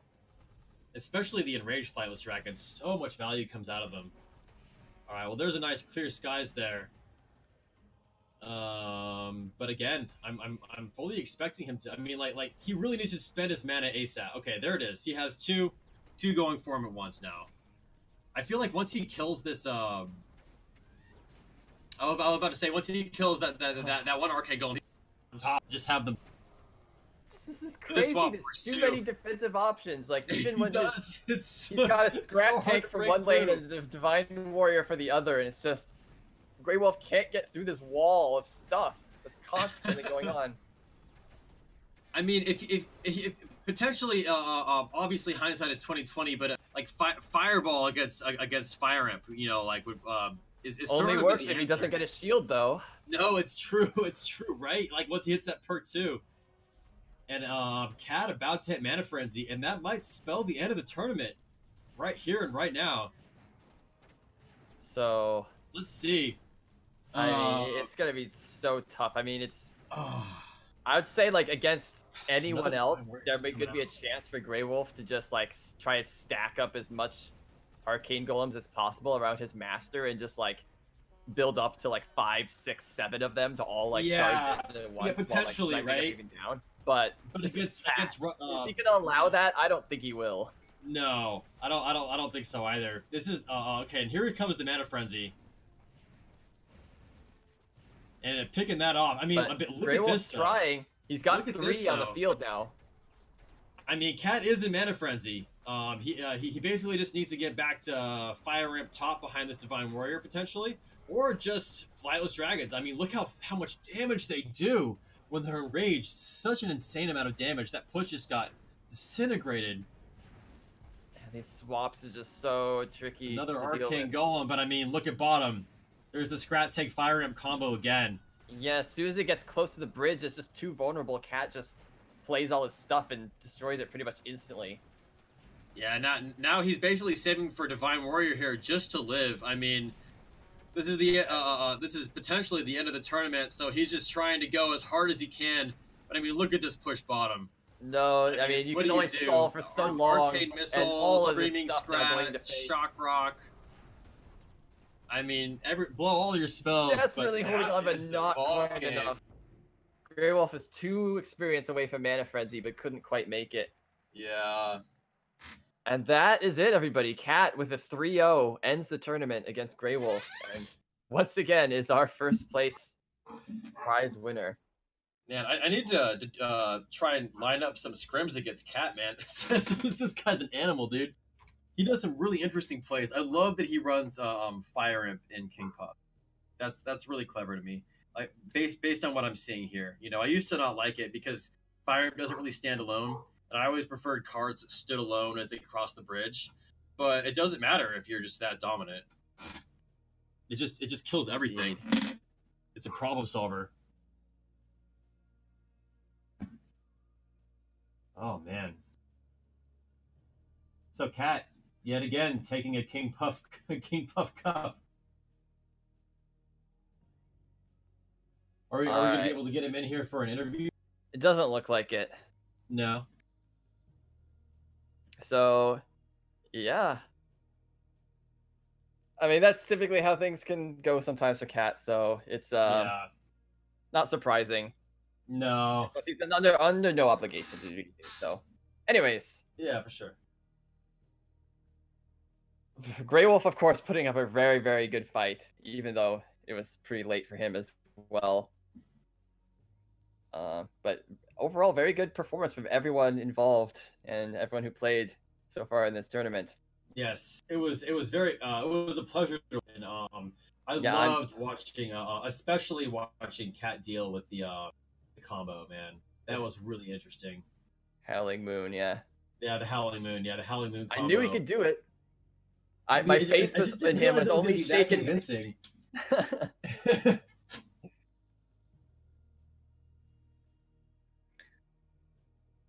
All right. So congrats to him. He wins the top prize, which is, of course, where's the top prize actually? That's $300 Steel Series gift code. And Grey Wolf gets a $100 Steel Series gift card. Third and fourth place got $50, which of course goes to Banderman and Laser. And Divine, Rolled, TGX Andy, and Zoom all get $25. Yes. Thank you to our sponsors for providing us, with the obviously Steel Series and Beta Dwarf. Thank you to the viewers for coming by, because without you, this wouldn't be possible.